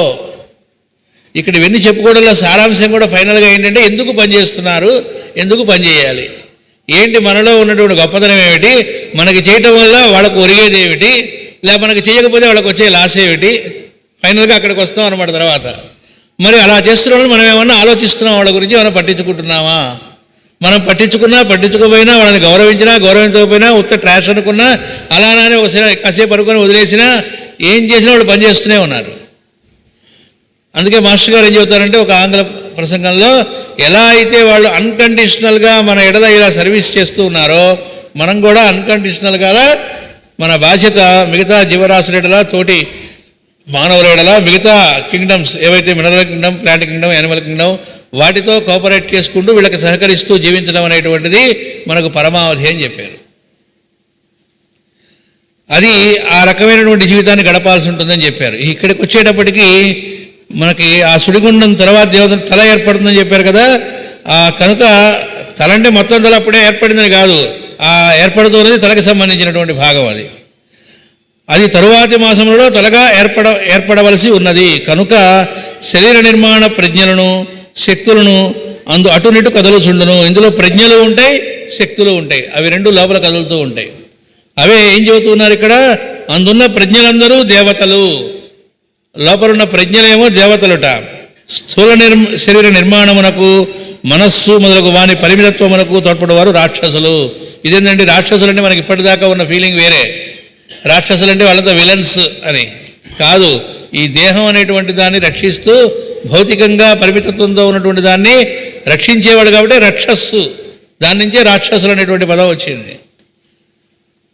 ఈ పరిమితత్వము నుండి అహంకారమును, ఇష్టానిష్టములు, కామక్రోధములు దానవులై ఉద్భవింతురు. ఇక్కడ చూడండి, మన తలకాయలోనే మంచి ఆలోచనలు వస్తున్నాయి, చెడు ఆలోచనలు వస్తున్నాయి, మనలో గర్వము, అహంకారము వస్తున్నాయి. అవన్నీ దేనికి చిహ్నాలు అంటే ఇదిగో దానవులు అనేటువంటి ఈ పరిమితత్వంలో నుంచి ఎప్పుడైతే లిమిటేషన్ అనేది ఉందో దానికి ఆటోమేటిక్గా మాస్టర్ గారు అదే ఎప్పుడు మనకు భగవద్గీతలో చెబుతారు. ఇల్లు కట్టుకున్నాముట అంటే బూజు అనేటువంటిది ఖచ్చితంగా పడుతుంది. అయితే ఇల్లు వద్దంటామా? కావాలి. అలాగే దీపం పెట్టుకోవాలిట అంటే ఆ చిమ్నీకి చుట్టూ మసి పడుతుంది, కానీ మరి దీపం కావాలి కాబట్టి మసి తుడుచుకుంటూ ఉండాలి. అలాగే ఏమండి, ఈ వడ్ల గింజకి మన బియ్యం గింజ డైరెక్ట్గా వస్తే హాయిగా తినేస్తాం, చుట్టూ ఆ పొరా గీర అదంతా ఎందుకంటే పెట్టడం, ఆ హస్క్ అంతా నాన్ సెన్స్ కాదు, అది ఉంటేనే మన దాకా గింజ వస్తుంది. అట్లా ఈ దేహం అనేటువంటిది ఏర్పడుతూ ఉన్నప్పుడు ఒక యంత్రం కనుక తయారైతే ఆ యంత్రాన్ని వాడుతూ ఉంటే దానికి సంబంధించినటువంటి కొంత డస్ట్ ఇది ఎలా ఏర్పడుతుందో అట్లా ఈ దేహం అనేటువంటి పరిమితమైనటువంటి దానిలో ఏర్పడుతూ ఉన్నప్పుడు దీనిలో వచ్చేటువంటివే ఈ ఇష్టాలు, కామక్రోధాలు దానవులై ఉద్భవింతురు. ఇది కూడా ఉదయం చెప్పారు మనకు. అనేక ధర్మాలు పనిచేస్తూ ఉన్నాయి ఈ సృష్టిలో. ఉదయం చెప్పారు కదా పర్యాయత్వము అని. దానికి సంబంధించిందే ఇంకోటి ఏమిటి అంటే మ్యాగ్నెటిక్ లా అనేటువంటిది మనలో పనిచేస్తూ ఉంది. అయస్కాంత ధర్మము అనేటువంటిది. అయస్కాంతానికి ఉత్తర ధ్రువము, దక్షిణ ధ్రువము ఉన్నట్టే మనలో కూడా ఏం జరుగుతుంది? ఇష్టము, అయిష్టము ఉన్నాయా లేదా? Likes and dislikes. దీనికి అయస్కాంత ధర్మం మనలో పనిచేస్తూ ఉంది. ప్రతిదీ ఈ సృష్టిలో ఉన్నవన్నీ మనలో పనిచేస్తుంటేనే కథ నడుస్తూ ఉంది. మాస్టర్ గారు అయస్కాంత ధర్మానికి సంబంధించి ఒక అద్భుతమైన ఉదాహరణ ఇచ్చారు మనకి. ఒక గర్భిణీ స్త్రీ ఉందనుకోండి, ఇది మనం మొన్న కూడా చెప్పుకున్నాం పెదముత్తేవిలో కూడా, మళ్ళీ సందర్భం వచ్చింది కాబట్టి మళ్ళీ అది గుర్తు చేసుకోవాల్సిన విషయాలు ఇవి. ఆ గర్భిణీ స్త్రీకి గర్భంలో బిడ్డ ఉన్నాడు, పిండం పెరుగుతూ ఉంది. అయితే గర్భిణీ స్త్రీ యొక్క ఇప్పుడే వెన్నుముక ఏర్పడని చెప్పారు కదా, వెన్నుముక యొక్క తలభాగం వైపు ఉండేటువంటిదాన్ని నార్త్ పోల్ అంటారు, ఉత్తర ధ్రువం. అడుగు వైపు ఉండేదాన్ని దక్షిణ ధ్రువం అంటారు. అయితే ఆవిడ యొక్క దక్షిణ ధ్రువానికి దగ్గరలో పిండం ఏర్పడుతూ ఉంటుంది. అందులో కూడా మళ్ళీ పిల్లవాడో పిల్ల లోపల అయితే జీవుడున్నాడో అతని యొక్క తలభాగమేమో ఉత్తర ధ్రువం, మళ్ళీ అతని కింద భాగం దక్షిణ ధ్రువం. ఈ రెండు కూడా తల్లి యొక్క దక్షిణ ధ్రువానికి దగ్గరగా ఉన్నాయి. కానీ ఈ రెండిట్లో మళ్ళీ ఎక్కువ దగ్గరగా ఏది ఉంది అని చూస్తే తల్లికి పిల్లవాడి యొక్క తలపార్ట్ దగ్గరగా ఉంటుంది. అంటే ఉత్తర ధ్రువం. తల్లి యొక్క దక్షిణ ధ్రువానికి పిల్లవాడి యొక్క ఉత్తర ధ్రువం దగ్గరగా ఉంటుంది. ఆ రెండు భిన్న ధ్రువాలు కాబట్టి ఆకర్షణ. దానివల్ల 9 నెలల పాటు ఏ ఫోర్స్ పనిచేయటం వల్ల బిడ్డ లోపల ఉండగలుగుతున్నాడు. ఎవరైనా గట్టిగా పట్టుకొని అలా ఉంటున్నామా? మనం అలా కడుపు పట్టుకొని ఉంటున్నామా? ఏమి పట్టుకోకపోయినా లోపల ఎలా ఉండగలుగుతున్నారు అంటే మ్యాగ్నెటిక్ ఫోర్స్ అనేటువంటిది పనిచేయటం వల్ల. అయితే అవి కదలిక జరిగి 9 నెలలు అయ్యేటప్పటికి రివర్స్ అవుతాడు. అంటే ఏంటి? తలభాగం కిందకు వస్తుంది. పుట్టేటప్పుడు శీర్షోదయం అంటాం కదా, తల కిందకు వస్తుందిట. అంటే అప్పుడు కూడా రెండు ధ్రువాలు తల్లి యొక్క దక్షిణ ధ్రువానికి దగ్గరగా ఉన్న రివర్స్ అయింది కాబట్టి వాడి యొక్క అడుగున ఉన్నటువంటి దక్షిణ ధ్రువం తల్లి దక్షిణ ధ్రువానికి దగ్గరగా ఉంటుంది. సేమ్ పోల్స్, రెండు ఒకటే రకమైనటువంటి ధ్రువాలు కనుక వికర్షణ, అప్పుడు పెయిన్స్ వస్తాయి. వాడు బయటకు వస్తున్నాడు. ఎందుకు అలా బయటికి రావడానికి అప్పుడేం ఫోర్స్, అప్పటిదాకా పనిచేయని ఫోర్స్ అప్పుడు ఎందుకు పనిచేస్తుందంటే అయస్కాంత ధర్మం వల్లే ఆ కదలికలు జరుగుతున్నాయి, రివర్స్ అవుతున్నాడు, అప్పుడు పెయిన్స్ అనేవి రావడం జరుగుతుంది, బయటకు వస్తున్నాడు. ఇలా అడుగడుగునా కూడా మనలో ఆ ధర్మాలు పనిచేయటం వల్లనే ఈ కథ అంతా నడుస్తూ ఉంది. అయితే అవి నడవాలి, ఆ కథ నడవాలంటే ఇవన్నీ మనలో పనిచేయాలి. కాబట్టి ఆ శక్తుల్ని కూడా దానవులు అంటే ఈ పరిమితత్వం వల్ల అవి కూడా ఏర్పడతాయి పక్కన. వాటికి కూడా స్థానం ఉంది. మనకు మంత్రజాలం పురుషమేధంలో వస్తుంది. మాస్టర్ గారు అక్కడ పరమ గురువులు మాట్లాడుకుంటూ, ఒక వెహికల్ ఉందనుకోండి, వెహికల్ బయటకు చుట్టానికి ఒక కారు ఉంది, చాలా అందంగా కనబడుతుంది. దాన్ని ఓడ తీసి అడుగుని చూసామనుకోండి, కట్లు పోటులు గందరగోళం అంతా ఉంటుంది, చాలా రఫ్గా ఉంటుంది. చిచి ఇవన్నీ ఎందుకంటే అన్నాం అనుకోండి, బండి ఉండదు. అక్కడ అవన్నీ ఉండాలి. అలాగే మనం ఈ దేహము, ఈ జన్మ ఇదంతా ఉన్నప్పుడు దీంతో ఆ కామక్రోధాలు ఇవన్నీ కూడా ఉంటాయి. అవి లేకుండా అండి కుదరదు. అయితే నిన్న కూడా మనం చెప్పుకున్నాం, మాస్టర్ గారు చెప్పారు, వాటిని కూడా సద్వినియోగం చేసుకోవడం ఎట్లా. కామము ఉండకూడదు అంటారు, కానీ భగవంతుడిని అందరిలో చుట్టం, లేకపోతే భగవద్ దర్శనం అందరిలో నేను చేయగలగాలి అనే కామం నువ్వు పెట్టుకో అన్నారు. అది మహాకామం, ఉండవలసిన కోరిక అన్నారు. దాన్నే ముముక్షుత్వము అన్నారు. దీన్నే కామకోటి పీఠము అంటే అర్థం అది అన్నారు మాస్టర్ గారు. కామకోటి అంటే మాస్టర్ గారు చెప్పారంటే ధర్మార్థ కామ మోక్షములు అన్నారు. ఈ నాలుగులో చివరిది ఏమిటి? మోక్షము. ధర్మ అర్థ కామ మోక్షములు. కామము యొక్క అంచు అంటే కామము తర్వాతది. సంస్కృతంలో కోటి అంటే ఎడ్జ్, అంచు అని ఒక అర్థం ఉంది. కాబట్టి కామము యొక్క అంచు అంటే కామము తర్వాతది మోక్షము. అందువల్ల కామకోటి పీఠం అంటే మోక్ష పీఠము అని అర్థం అని చెప్పారు మాస్టర్ గారు. భాగవత రస ప్రకాశంలో ఇచ్చింది.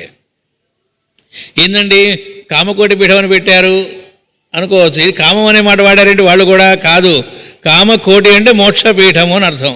ఇంతకీ మోక్షం అంటే ఏమిటి? టపా కట్టేయడం కాదు. ఎందుకంటే అదే కనుకైతే అందరూ టపా కట్టేవాళ్ళమే. ఉదయం చెప్పారు కదా, పుట్టిన ప్రతివాడు పోవడం ఖాయం. కాబట్టి ప్రతివాడికి మోక్షం వచ్చేసినట్లే. అలా ప్రతివాడికి మోక్షం పోవటమే మోక్షం అయ్యేట్టయితే ఇంక ఈ చెప్పుకోవటం, ఈ సాధనలు ఇవన్నీ ఎందుకు? కాబట్టి పోవటం మోక్షం కాదు, ప్లస్ పొయ్యాక వచ్చేది మోక్షం కాదు. ఇందాక చెప్పారు కదా, పోయిన తర్వాత ఎండాకాలం సెలవులు లాంటివి, అప్పుడు ఏ సాధన ఉండదు. మళ్ళా సెలవులు అయిపోయి కాలేజీ తెరిస్తేనే మళ్ళా వాడిని అక్కడి నుంచి ప్రమోట్ చేయడము, ఇంకోటి ఏదైనా డెవలప్మెంట్ ఉంటుంది. అట్లాగే దేహంలో ఉండగానే అప్పుడు ఉండేటువంటి స్థితే మోక్షము, మోక్షత్వము. కొత్తగా ఎక్కడో ఊడిపడేది కాదు.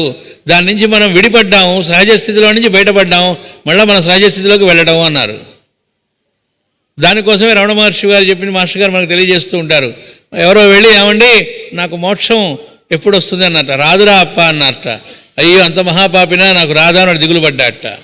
మళ్ళీ మధ్యాహ్నం అయ్యి ఏమైనా మనసు మారుతుందేమో, అనుగ్రహిస్తాడు ఈ మహాత్ముడు, ఇలాంటి వాళ్ళు మాట అంటే జరుగుతుందనుకొని అయ్యా నాకు మోక్షం ఎప్పుడు వస్తుంటే రాదురా అప్ప అన్నట్ట. మళ్ళీ ఓ రోజు గ్యాప్ ఇచ్చి మరో రోజు అడిగేట, అస్సలు రాదురా అప్ప అన్నట్ట. అదేంటండి అంటే అది వచ్చేది కాదురా, ఉన్నది పోతే మిగిలేది అప్పుడున్న స్థితి మోక్షము అన్నారు. అంటే అది చేయడం ఎట్లా అండి అన్నట్ట. ఒకటే క్వశ్చన్లు వేస్తున్నట్ట. ఊరకుండప్ప అన్నట్ట ఆయన. అంటే అర్థం ఏమిటో మాస్టర్ గారు చెప్పేదాకా ఊరికినే ఉంటామేమో అనుకున్నాం. మాస్టర్ గారు దానికి చెప్పారు ఊరికే ఉంటాం కాదు, ఊరకుండా. అంటే మనం చూడండి, మనం పచ్చడి తయారు చేసేటప్పుడు నిమ్మకాయలు వాటిని తరిగి ఉప్పేసి పెడితే ఏం జరుగుతుంది? అది ఊరుతుంది. అట్లా మనం ఊరుతూ ఉంటాం ఆ సిచ్యువేషన్స్కి, చుట్టుపక్కల వాటిల్లోకి రకరకాలుగా పులువుకుంటూ ఉంటాం, ఊరుతూ ఉంటాం. అలా ఊరవాకురా అన్ని విషయాల్లోకి అలా ఊరికి అన్ని రంది పట్టించుకోవడం. చూడండి, వాడు ఇంట్లో కర్తవ్యంగా వాడు ఏం చేయాలో అది చేయాలి, కానీ తను అనుకున్నట్టుగా నా భార్య ఉండాలి, దాన్ని ఊరటం అంటారు. నేను అనుకున్నట్టుగా నా భర్త ప్రవర్తించాలి, అది ఊరటం అవుతుంది. నా పిల్లవాడు ఎప్పుడు నా కంట్రోల్లో ఉండాలి, నా చెప్పు చేతల్లో ఉండాలి, దాన్ని ఊరటం అంటారు. అప్పుడు ఏమవుతుంది? అది ఎలాగూ జరగదు. మాస్టర్ గారు చెబుతారు, నారదభక్తిలో కాదు, సనసూయాదయంలో హాస్యంగా చెబుతూ తల్లిదండ్రులు వాళ్ళ బిడ్డను ఒళ్ళో వేసుకుందామని చూశారట, కానీ వచ్చిన కోడలు ఆ పని చేసింది అంటారు హాస్యంగా. అంటే ఆవిడ కంట్రోల్లోకి తెచ్చుకుంది అని.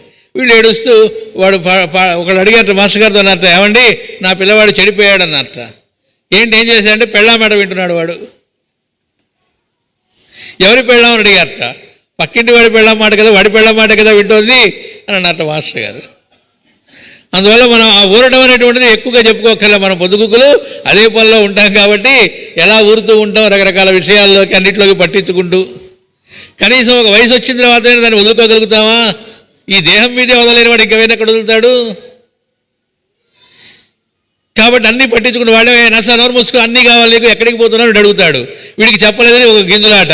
లేదు వాళ్ళు ఏదో ప్లాన్ చేసుకుని వాళ్ళే డబ్బు దశకం వాళ్ళే ఏదో కొంటూ ఉన్నటువంటి ప్రాపర్టీస్. వీళ్ళకి ఏం తెలుసు నన్ను అడగడేమిటి? కొంతమంది ఏమో వెంబడి అడుగుతూ ఉంటారు, కొంతమంది మానసికంగా అడుగుతూ ఉంటారు, లోపల విసుక్కుంటారు. అప్పుడు వాడికి ఏమవుతుంది? నిద్రపట్టని రోగం, బీపీలు, షుగర్లు. నాకు ఏ జబ్బులు అంటే నాకు ఏం ప్రాబ్లమ్స్ లేవండి కానీ చూడండి ఈ రోగాలు అంటాడు. ప్రాబ్లమ్స్ అంటే ఏంటి? రోగాలు ఎందుకు వస్తున్నాయి? మాయ రోగాలన్నీ అంటే లోపల ఇవన్నీ పిసుక్కోవటం వల్లే వస్తున్నాయి. అవి చెప్పం. ఇంకా ఏం చేస్తూ ఉంటారు ఇంకొంతమంది. ఇప్పుడు ఇంకా కొత్తది ఏంటి అంటే ఎక్కడికక్కడ కూర్చొని ఆ దరిద్రపు సీరియళ్ళని పెట్టుకొని చూడటం, వాటిలో ఎలా ఊరాలో అద్భుతమైనవన్నీ చూపెడుతూ ఉంటారు. వాటికి ఎడిక్ట్ అయ్యి ఆ ఊరడాలంటే చూడటం అంటే కొత్తగా ఇంకా ఊరించుకోవడం అనమాట. అప్పుడు ఏమవుతుంది? నెక్స్ట్ బర్త్ కూడా అవి కంటిన్యూ అవుతాయి. అవి ఎక్కడికి పోతాయి? మనసులో చక్కగా మనం బీజాలు నాటుతూ ఉంటే.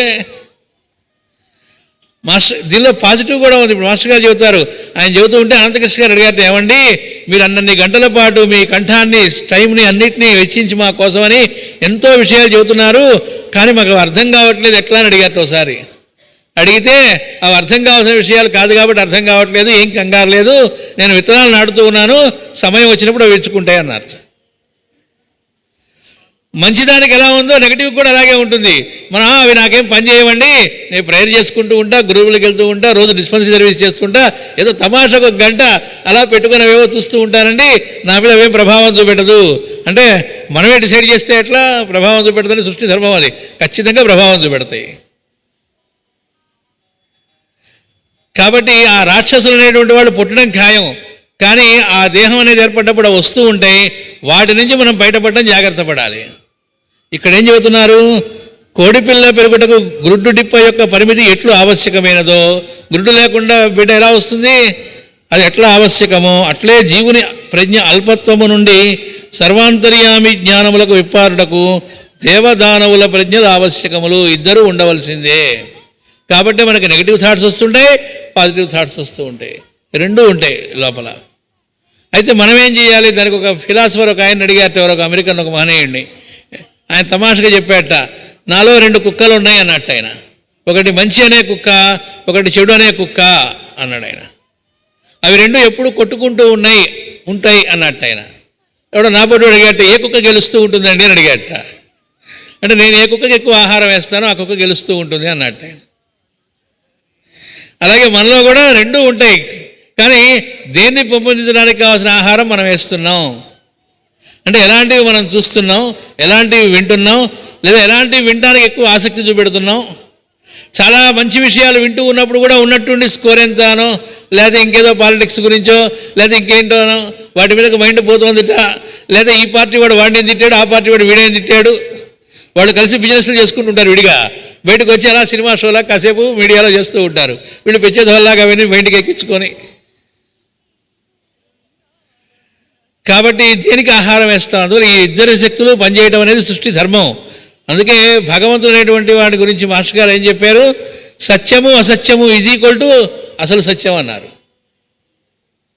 అలాగే ధర్మము ప్లస్ అధర్మము కలిసి భగవంతుడు. ఆయన పృష్ఠభాగం అన్నారు అధర్మం అనేటువంటిది. ఆయన అనుమతి లేకుండా సృష్టిలో ఎలా వస్తుంది? కాబట్టి ఏం చెప్పారు? దాన్ని విమర్శించడం కూడా మనకు అర్హత లేదన్నారు.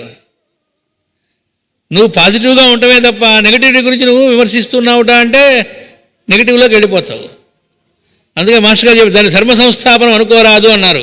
లోకల్లో ఉన్న చెడ్డ విషయాలు చెప్పుకుంటూ చూడండి ఎలా అయిపోతుందో సమాజం అని కాసేపు మాట్లాడుకుంటే మంచి మాట్లాడుకున్నావు అనుకోకండి, నీ మైండ్ దానిలోకి పోతుంది, అది వెళ్ళి నువ్వు ధర్మ సంస్థాపన అనుకుంటున్నావు కానీ దానిలోకి దిగజారుతున్నావు, జాగ్రత్త అన్నారు. కాబట్టి ఈ రెండూ ఉంటాయి. నెక్స్ట్, అనంతమైన కాలమును జనన మరణముల నడుమ కొలతగా నేర్పరచుటయే అమృతమును చిలికి తెచ్చుట.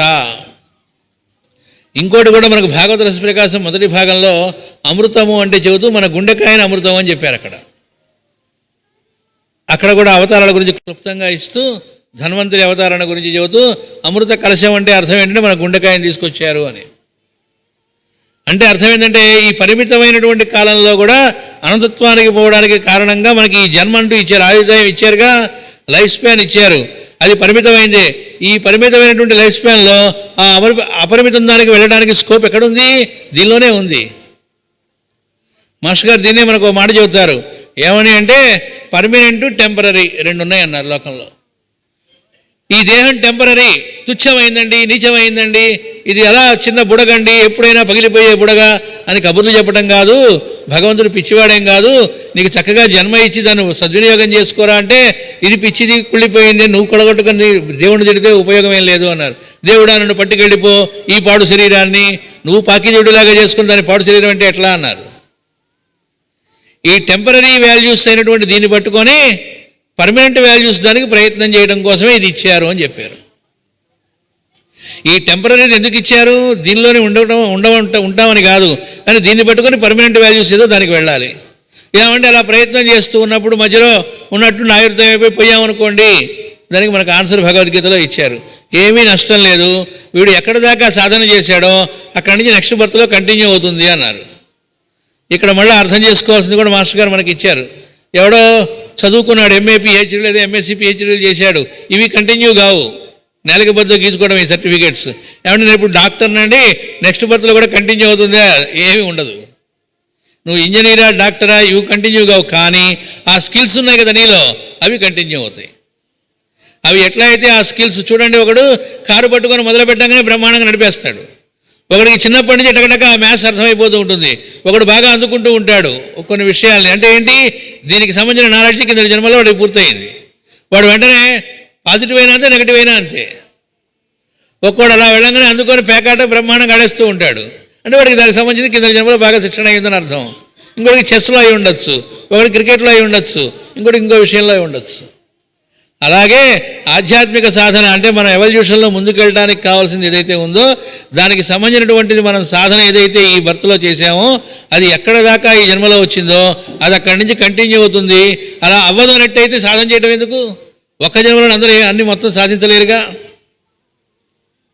అయితే సాధించలేమల్లా, సాధించడం జనరల్గా చేయం కాబట్టి ప్రయత్నం అని. అంతేగాని మాస్టర్ గారు చెప్పారు, అమ్మ ఒక జన్మలో ఎలా అవుతుంది అంటే అవ్వదు, ఎందుకంటే వీడే ప్రపోజల్ పెట్టుకున్నాడు కాబట్టి అన్నారు. ఒక్కసారిగా మొత్తం ఎలా బాగుపడతామండి? మంచి విషయాలు చాలా చెప్పారు, అన్నీ ఒక్కసారి ఎక్కడ ఆచరిస్తాం, నెమ్మదిగా బాగుపడతామంటే బాగుపడదలుచుకోలేదని అర్థం అన్నారు. నాకు మాస్టర్ గారు ఇచ్చిన ఉదాహరణ ఏంటంటే పతంజలిలో 30 ఏళ్ళు చీకటిగా ఉన్న రూమ్లో కూడా లైట్ వేస్తే చీకటిగా ఉన్న రూమ్లో చీకటి పోవడానికి ఎంత సమయం పడుతుంది అన్నారు. మరుక్షణం చీకటి పోతుంది. 30 ఏళ్ళు పట్టదు, మెల్లగా లైట్ వస్తుందండి అని ఉండదు. అలాగే అప్పటిదాకా ఎంత ఘోరంగా ఉన్నవాడు కూడా క్షణంలో మార్పు చెందవచ్చు అన్నదానికి కథలే మనకు అజామిళోపాఖ్యానం రకరకాల కథలు ఇచ్చినటువంటి ఉంది. అదే అంటే ఎట్లాంటి స్థితిలో ఉన్నవాడైనా మారిపోవచ్చు. అయితే చిత్తశుద్ధి ఉండాలి, మనలో ప్రపోజల్ ఉండాలి, త్రికరణ శుద్ధి ఉండాలి. అది మనలో ఉండి నిజంగా నేను బాగుపడాలి అనేటువంటి ప్రపోజల్ మనలో లేకుండా ఏమండి మీరే నన్ను బాగు చేసుకోండి, ఓ దేవుడా నువ్వే నన్ను లైన్లో పెట్టు, గురువు గారు మీరే పెట్టండి అని వేదాంత పాటలు పాడుకుంటే ఏమీ జరగదు అన్నారు. మనకి దీనికి ఆన్సర్ మాస్టర్ గారు ఇచ్చారు క్రీడామయుల్లో. వాడు కేసీ అనేటువంటి వాడు గురువు గారు వచ్చి తాంత్రిక శక్తికి సంబంధించినవన్నీ నేర్పడానికి ముందు చెప్తాడు నియమాలు, ఇట్లా ఉండాలి ఇట్లా ఉండాలని చెబుతూ ఉంటే ఇలా కనుక నువ్వు చేసావు అంటే ఇదిగో ఈ సిద్ధి వస్తుంది ఈ సిద్ధి వస్తుందని ఆ ప్రాసెస్ చెబుతాడు. చెబితే గురువులకి శిష్యుల మీద వాత్సల్యం ఉండాలండి, మీరు అనుగ్రహిస్తే అవి నేను ప్రాక్టీస్ చేయకుండా నాకు మొత్తం వచ్చేట్టుగా మీరు అనుగ్రహించండి అని. అప్పుడు ఆయన అంటాడు, నేను అన్నందిని నీ మొహం మీద త్రేణిస్తే నీ కడుపు నిండుతుందా అని అడుగుతాడు. కాబట్టి ఏ గురువు అయినా మార్గం చెప్పడమే తప్ప ఎవడి సాధన వాడు చేయవలసిందే. ఎవడు కూడా వాడిని వాడు ఉద్ధరించుకోవడమే తప్ప ఎవడు ఎవడిని ఉద్ధరించలేడు అని భగవద్గీతలో ఇచ్చారట. ఆ ఉద్ధరణ మార్గాన్ని ఆయన ఆచరించి చూపెట్టి చెప్తాడు తప్ప వీడే ప్రయాణం చేసి నడిచి దానిలో ముందుకు వెళ్ళాలి.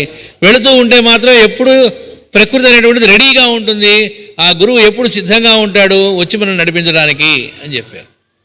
కాబట్టి సృష్టి ధర్మంలో భాగం అది, ఆ రెండు ఉండడం అనేటువంటిది. అయితే ఈ అనంతమైన కాలమును జనన మరణములను కొలతగా ఏర్పడుతుట అమృతం అంటే ఆ ఇచ్చిన లైఫ్ స్పాన్, దానిలోనే మనం దాన్ని సాధించవచ్చు. దీనికి సింబాలిక్గానే దేవతలు రాక్షసులు కలిసి అమృతం కోసం చిలికారుట. చిలికినప్పుడు ఒకేసారి అమృతం వస్తుందా? అలా సాధన చేస్తున్నప్పుడు ఎలా అయితే కింద పడుతూ మీద పడుతూ ఉంటామో అక్కడ కూడా రకరకాలు వచ్చినాయి. అందులో కూడా మళ్ళీ మనకి కాలకూట విషం వచ్చింది, హలాహలం వచ్చిందంటారు. ఆ తర్వాత చంద్రుడు వచ్చాడంటారు, అమ్మవారు వచ్చారంటారు. ఇవన్నీ కూడా మనకి మాస్టర్ గారు అక్కల్ట్ ఎనాటమీ అనే గ్రంథాన్ని కనుక ఆయన ఇచ్చింది మనం ఇంకోసారి వింటం కానీ చదవటం కానీ మనం చేస్తే దానిలో ఐరావతం అనే శక్తి, రకరకాల శక్తుల గురించి వర్ణిస్తూ ఉంటారు. అవన్నీ కూడా ఐరావతం అంటే మామూలుగా మనం ఇంద్రుడి యొక్క వెహికల్ అండి, దాని మీద ఆయన ఎక్కుతాట. ఐరావతం అనేటువంటి ఒక శక్తి అది. ఇలా ఏ శక్తులు ఉన్నాయి అవన్నీ మనలో నిద్రిస్తూ ఉన్నాయి. వాటిని మేల్కాంచడం అనేది మనం చేయగలిగితే మనలో ఏ లక్షణాలు మన ద్వారా ఇదవుతాయి. ఉదాహరణకి యోగ సాధన చేస్తూ ఉన్నారనుకోండి, అది నిజంగా రైట్ పాత్లో జరుగుతూ ఉందనుకోండి, ఏం జరుగుతుంది? ఇక్కడ విప్పారటం అని ఒక పదం వాడారు. అంటే ఉదాహరణకి మనకు షట్చక్రములు అని చెప్పేవి ఏవైతే ఉన్నాయో అవి పద్మములుగా విప్పారతాయి అన్నారు. అంటే నిజంగా అక్కడ ఏదో పద్మము లేదు, చక్రము లేదు, అక్కడ శక్తి కేంద్రములు అవి. కానీ అది విప్పారటం జరిగితే ఏం జరుగుతుందట? వాడి ద్వారా లోకానికి జరిగే మంచి పనులు చాలా జరుగుతూ ఉంటాయట. ఏ సుగుణాలు వీడిలో వ్యక్తమవుతూ ఉంటాయి అనేటువంటిది అక్కడ తెలియజేస్తారు. కాబట్టి మాస్టర్ గారు ఏం చెప్పారంటే, ఎక్కడ యోగశాస్త్రంలో కానీ, పతంజలి యోగశాస్త్రంలో కానీ, భగవద్గీతలో కానీ కుండలని వీటి పేర్లు ఏమీ లేవు. ఎందుకంటే మనకు సంబంధించినవి కాదు. మనం చేయవలసింది చేస్తూ ఉంటే వీటి ద్వారా లోకహితానికి సంబంధించిన విప్పాలు జరుగుతూ ఉంటాయి. అప్పుడే అర్థమైపోతూ ఉంటుంది. అతను చూస్తూ ఉంటే ఇంకొక యోగికి అర్థమవుతుంది, ఓహో ఇతనులో అవన్నీ విప్పారినాయి అని. అది కాకుండా మాస్టర్ గారు చెప్పారు, అందమైనటువంటి బ్రహ్మాండమైన ఆర్ట్ పేపర్ మీద ఆ కుండలని బొమ్మలు అవన్నీ వేసి ఎక్స్ప్లెయిన్ చేస్తూ పుస్తకాలు ఉంటాయి. అవి చదువుకున్నందువల్ల వీడి కుండలని ఏమీ లేవదు అన్నారు. ఎప్పుడు జరుగుతుంది అంటే సాధన కరెక్ట్గా జరిగి త్యాగం అనేటువంటిది ఉండి రోజు చారిటీ కొంత ఏదో ఒకటి ఇంకోటికి ఉపయోగపడే పని చేస్తూ నీ శారీరకంగా శ్రమపడి నీ దేహాన్ని ఒళ్ళు వంచి ఇంకోటికి పనికొచ్చే పనిలో నువ్వు ఉంటూ ఉంటే అప్పుడు అది కాక దాన ధర్మాలు కూడా చేస్తూ ఈ రెండూ ఉంటే అది లేవటం అనేది ఏమైనా జరుగుతుంది తప్ప, లేకపోతే ఇంత కూడా కదలదు అని చెప్పారు. అంటే బ్రహ్మాండంగా కుండలని గురించి నాలెడ్జ్ ఉంది, లేకపోతే ఏ కుండలని శక్తి ఒక్కో చక్రం దగ్గరికి వస్తే ఏం జరుగుతుంది ఇవన్నీ మనకు తెలుసు అనుకుందాం. తెలియటం వల్ల లేవవు, జరగవు, ఆచరణ వల్ల మాత్రమే. కాబట్టి ఆ ఆచరణ అనేది ఉంటుంది అమృతత్వం అనేటువంటిది. ఇచ్చిన లైఫ్ స్పాన్ కొద్ది దానిలోనే ఆ టెంపరీ వాల్యూస్తో ఉన్న దాన్ని ఉపయోగించుకొని ఆ పర్మనెంట్ వాల్యూస్ అనే దానిలోకి వెళ్ళడం అనేటువంటిది చేయాలి అనేటువంటిది ఇచ్చారు. అప్పుడు ఏర్పడు బుడగయు అది ఘనీభవించుటయును కుర్మావతార కథ. ఇది సర్వజీవుల యందును సంభవించును కనుక వ్యాపకములైన అవతారములుగా చెప్పుదురు. ఇప్పుడు 145, 146. వెండియు నృసింహావతారంబు వినుము, సురలోకంబు గలంచి దేవసమితిన్ సృక్కించి యద్గదాధరుడై వచ్చు నిశాచరుంగని కనదంష్ట్రాకరాళస్య విస్ఫురిత భ్రూకుటితో నృసింహగతి రక్షోరాజవక్షంబు భీకర భాస్వన్న ఖరాజింద్రుంచ త్రిజగత్కాల సంధాయ్యై.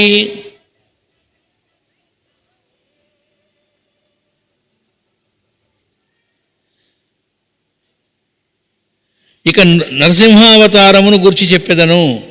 పూర్వము హిరణ్యకశిపుడను రాక్షసుడు దేవలోకమంతటిని కలతపెట్టెను, దేవతలందరినీ బడలిక చెందించెను. గదపైకెత్తి విష్ణువును చంపెదరని వెదకచూ పరువులెత్తెను.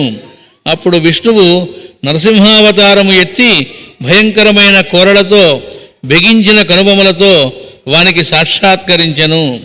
కాంతులతో వెలుగొందుచున్న తన వాడి అయిన నఖములతో రాక్షసరాజు గుండెలు చీల్చి 3 లోకములకును శాంతి చేకూర్చెను. ఇక్కడ నరసింహావతారము ఇక్కడ ఓ మాట వాడారు, భయంకరమైన కోరలతో బిగించిన కనుబొమ్మలతో సాక్షాత్కరించను. ఉగ్ర నరసింహస్వామి అంటుంటాం కదా. మాస్టర్ గారు ఈ మధ్యనే కంపైలింగ్ చేసే వర్క్లో ఒక చోట చదివాను, భాగవతంలో ఆయన ఇచ్చింది ఒక చోట. ఈ ఉగ్ర నరసింహ లేదా అమ్మవారిని కాళికాదేవిని ఉగ్ర రూపంలో వాటికి కూడా ఓ పర్పస్ ఉందిట, వాటిని ఉపాసన చేయడంలో కూడా. అన్నీ పాజిటివే, లేకుండా ఏవి రావు. ఏమిటి అంటే వాటిని చేయడం ద్వారా మనలో ఉన్న ఉగ్రత్వం పోగొట్టుకోవడానికిట. ఉగ్రత్వం పెంపొందించుకోవడం కాదు, అది పోవటానికి సాధనగా పనికొస్తుందని కూడా చెప్పారు. సరే, ఇంతకీ వాడేం చేశాడు? హిరణ్యకశుడనేవాడు రాక్షసుడు దేవలోకమంతటినీ కలతపెట్టాను, దేవతందరినీ బడలిక చెందించాను, అలసిపోయేట్టు చేసేటవాడు. ఎందుకు? వాడి సోదరుడు హిరణ్యాక్షుడు అనేటువంటి వాడిని సంహరించాడు ఆయన. వరాహావతారం అప్పుడు సంహరించడం జరిగింది. దాంతో నా సోదరుని చంపిన శ్రీహరిని నేను సంహరిస్తానని బయలుదేరాట. మాస్టర్ గారు అక్కడ మనకు భాగవతంలో చెప్పిందంటే వీళ్ళిద్దరు సోదరులే, కానీ వీళ్ళలో పెద్దవాడేవాడు చిన్నవాడు అనేటువంటి క్లారిటీ మనకు అక్కడే ఇవ్వలేదు. కాబట్టి సోదరుడు.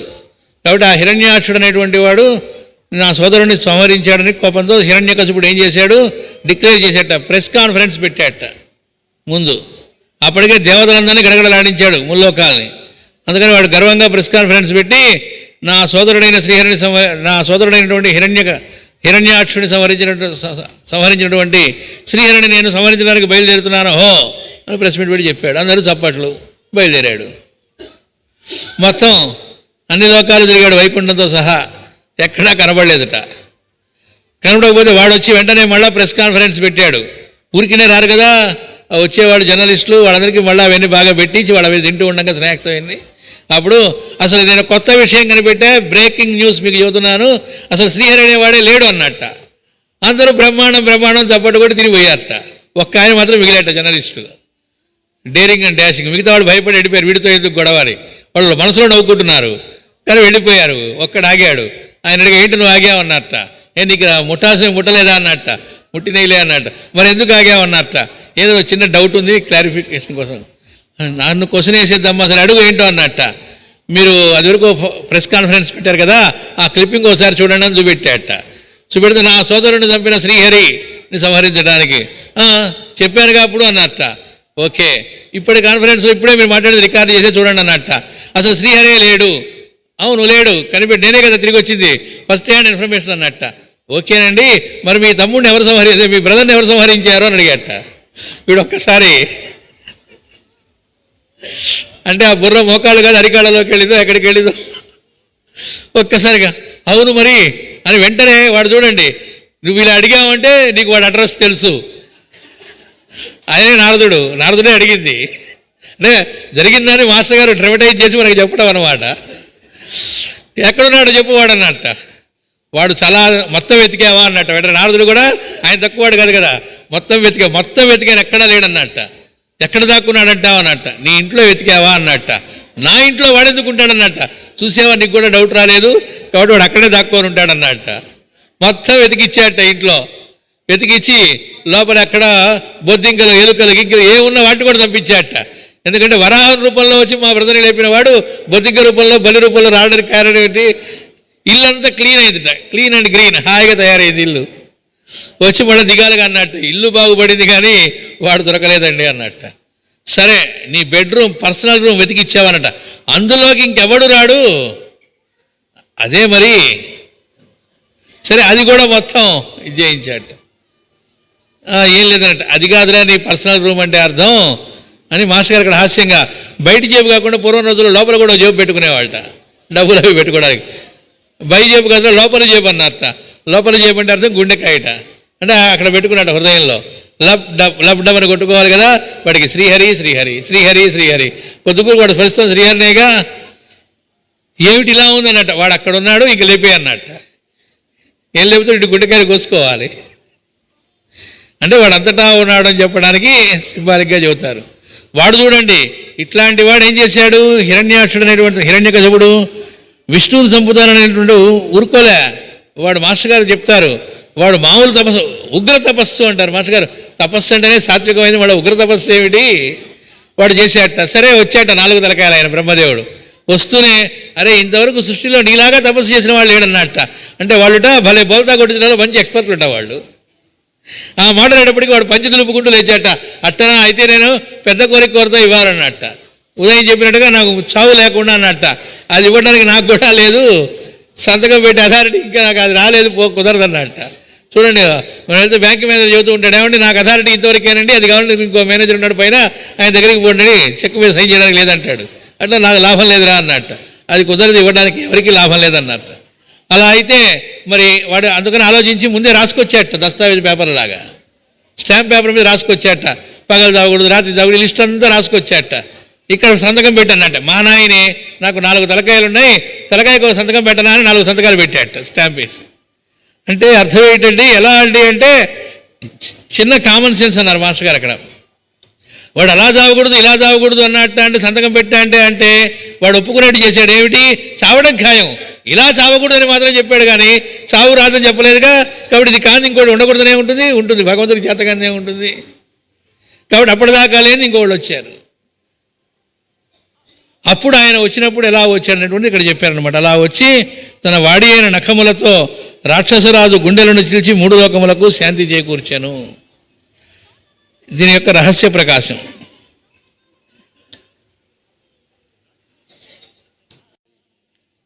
నృసింహావతారమును గూర్చి తెలిపెదను. హిరణ్యకశిపుడును రాక్షసుడు దేవలోకమును కలతపెట్టెను, దేవతలను బాధించెను, భుజమున గదధరించి విష్ణువును చంపెదనని వెదకెను. అప్పుడు విష్ణువు తీగల వంటి కొరలతో కదలుచున్న కనుబొమ్మముడితో నృసింహావతారం ఎత్తను. లోక భయంకరముగా తన వాడి అయిన గోళ్లతో రాక్షసుని గుండెలు చీల్చి త్రుంపి 3 లోకములకును శుభములు కలిగించెను. తర్వాత 147వ పద్యం. ఇంక నాది మూలావతారంబు చెప్పెద వినుము, కరినాథుండు బలగ్రహణ దుఃఖాక్రాంతుడై 1000 వత్సరముల్ గుయ్యిడుచుండ వేల్పులకు విశ్వవ్యాప్తి లేకుండటన్ హరి నీవే శరణంబునా కనిన గుయ్యాలించి వేవేగ వాశ్చర్యముంద్రుంచి కరీంద్రుగాజ మహితోత్సాహంబునందాపస.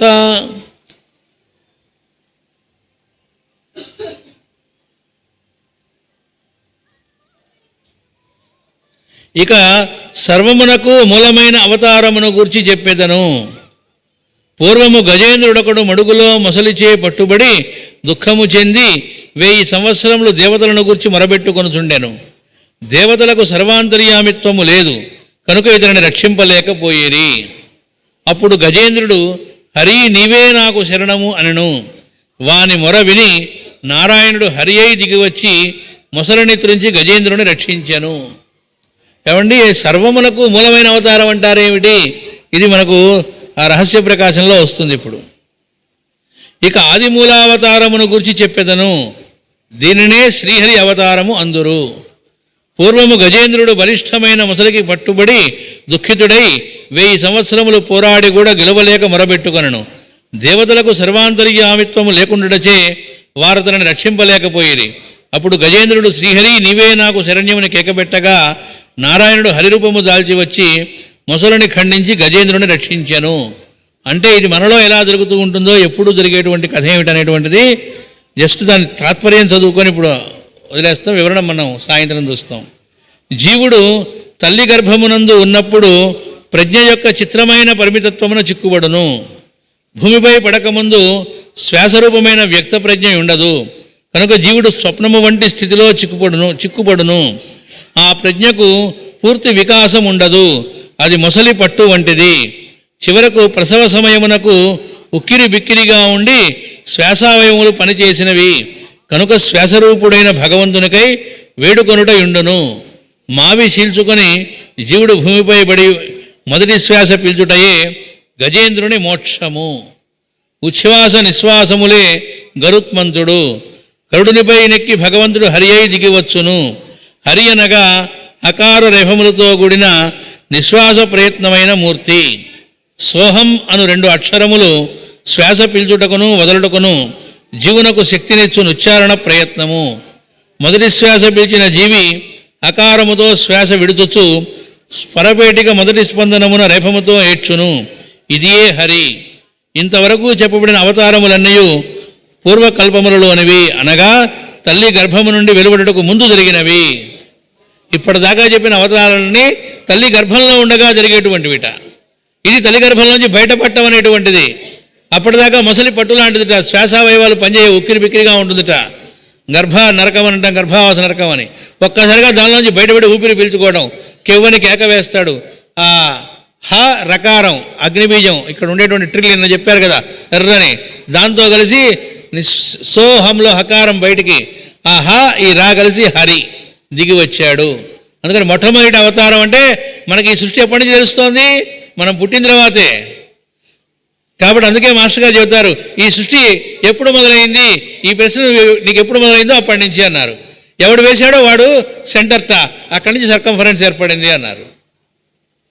కాబట్టి మొట్టమొదటి అవతారం శ్రీహరి అవతారం అనేటువంటిది ఎటర్నల్.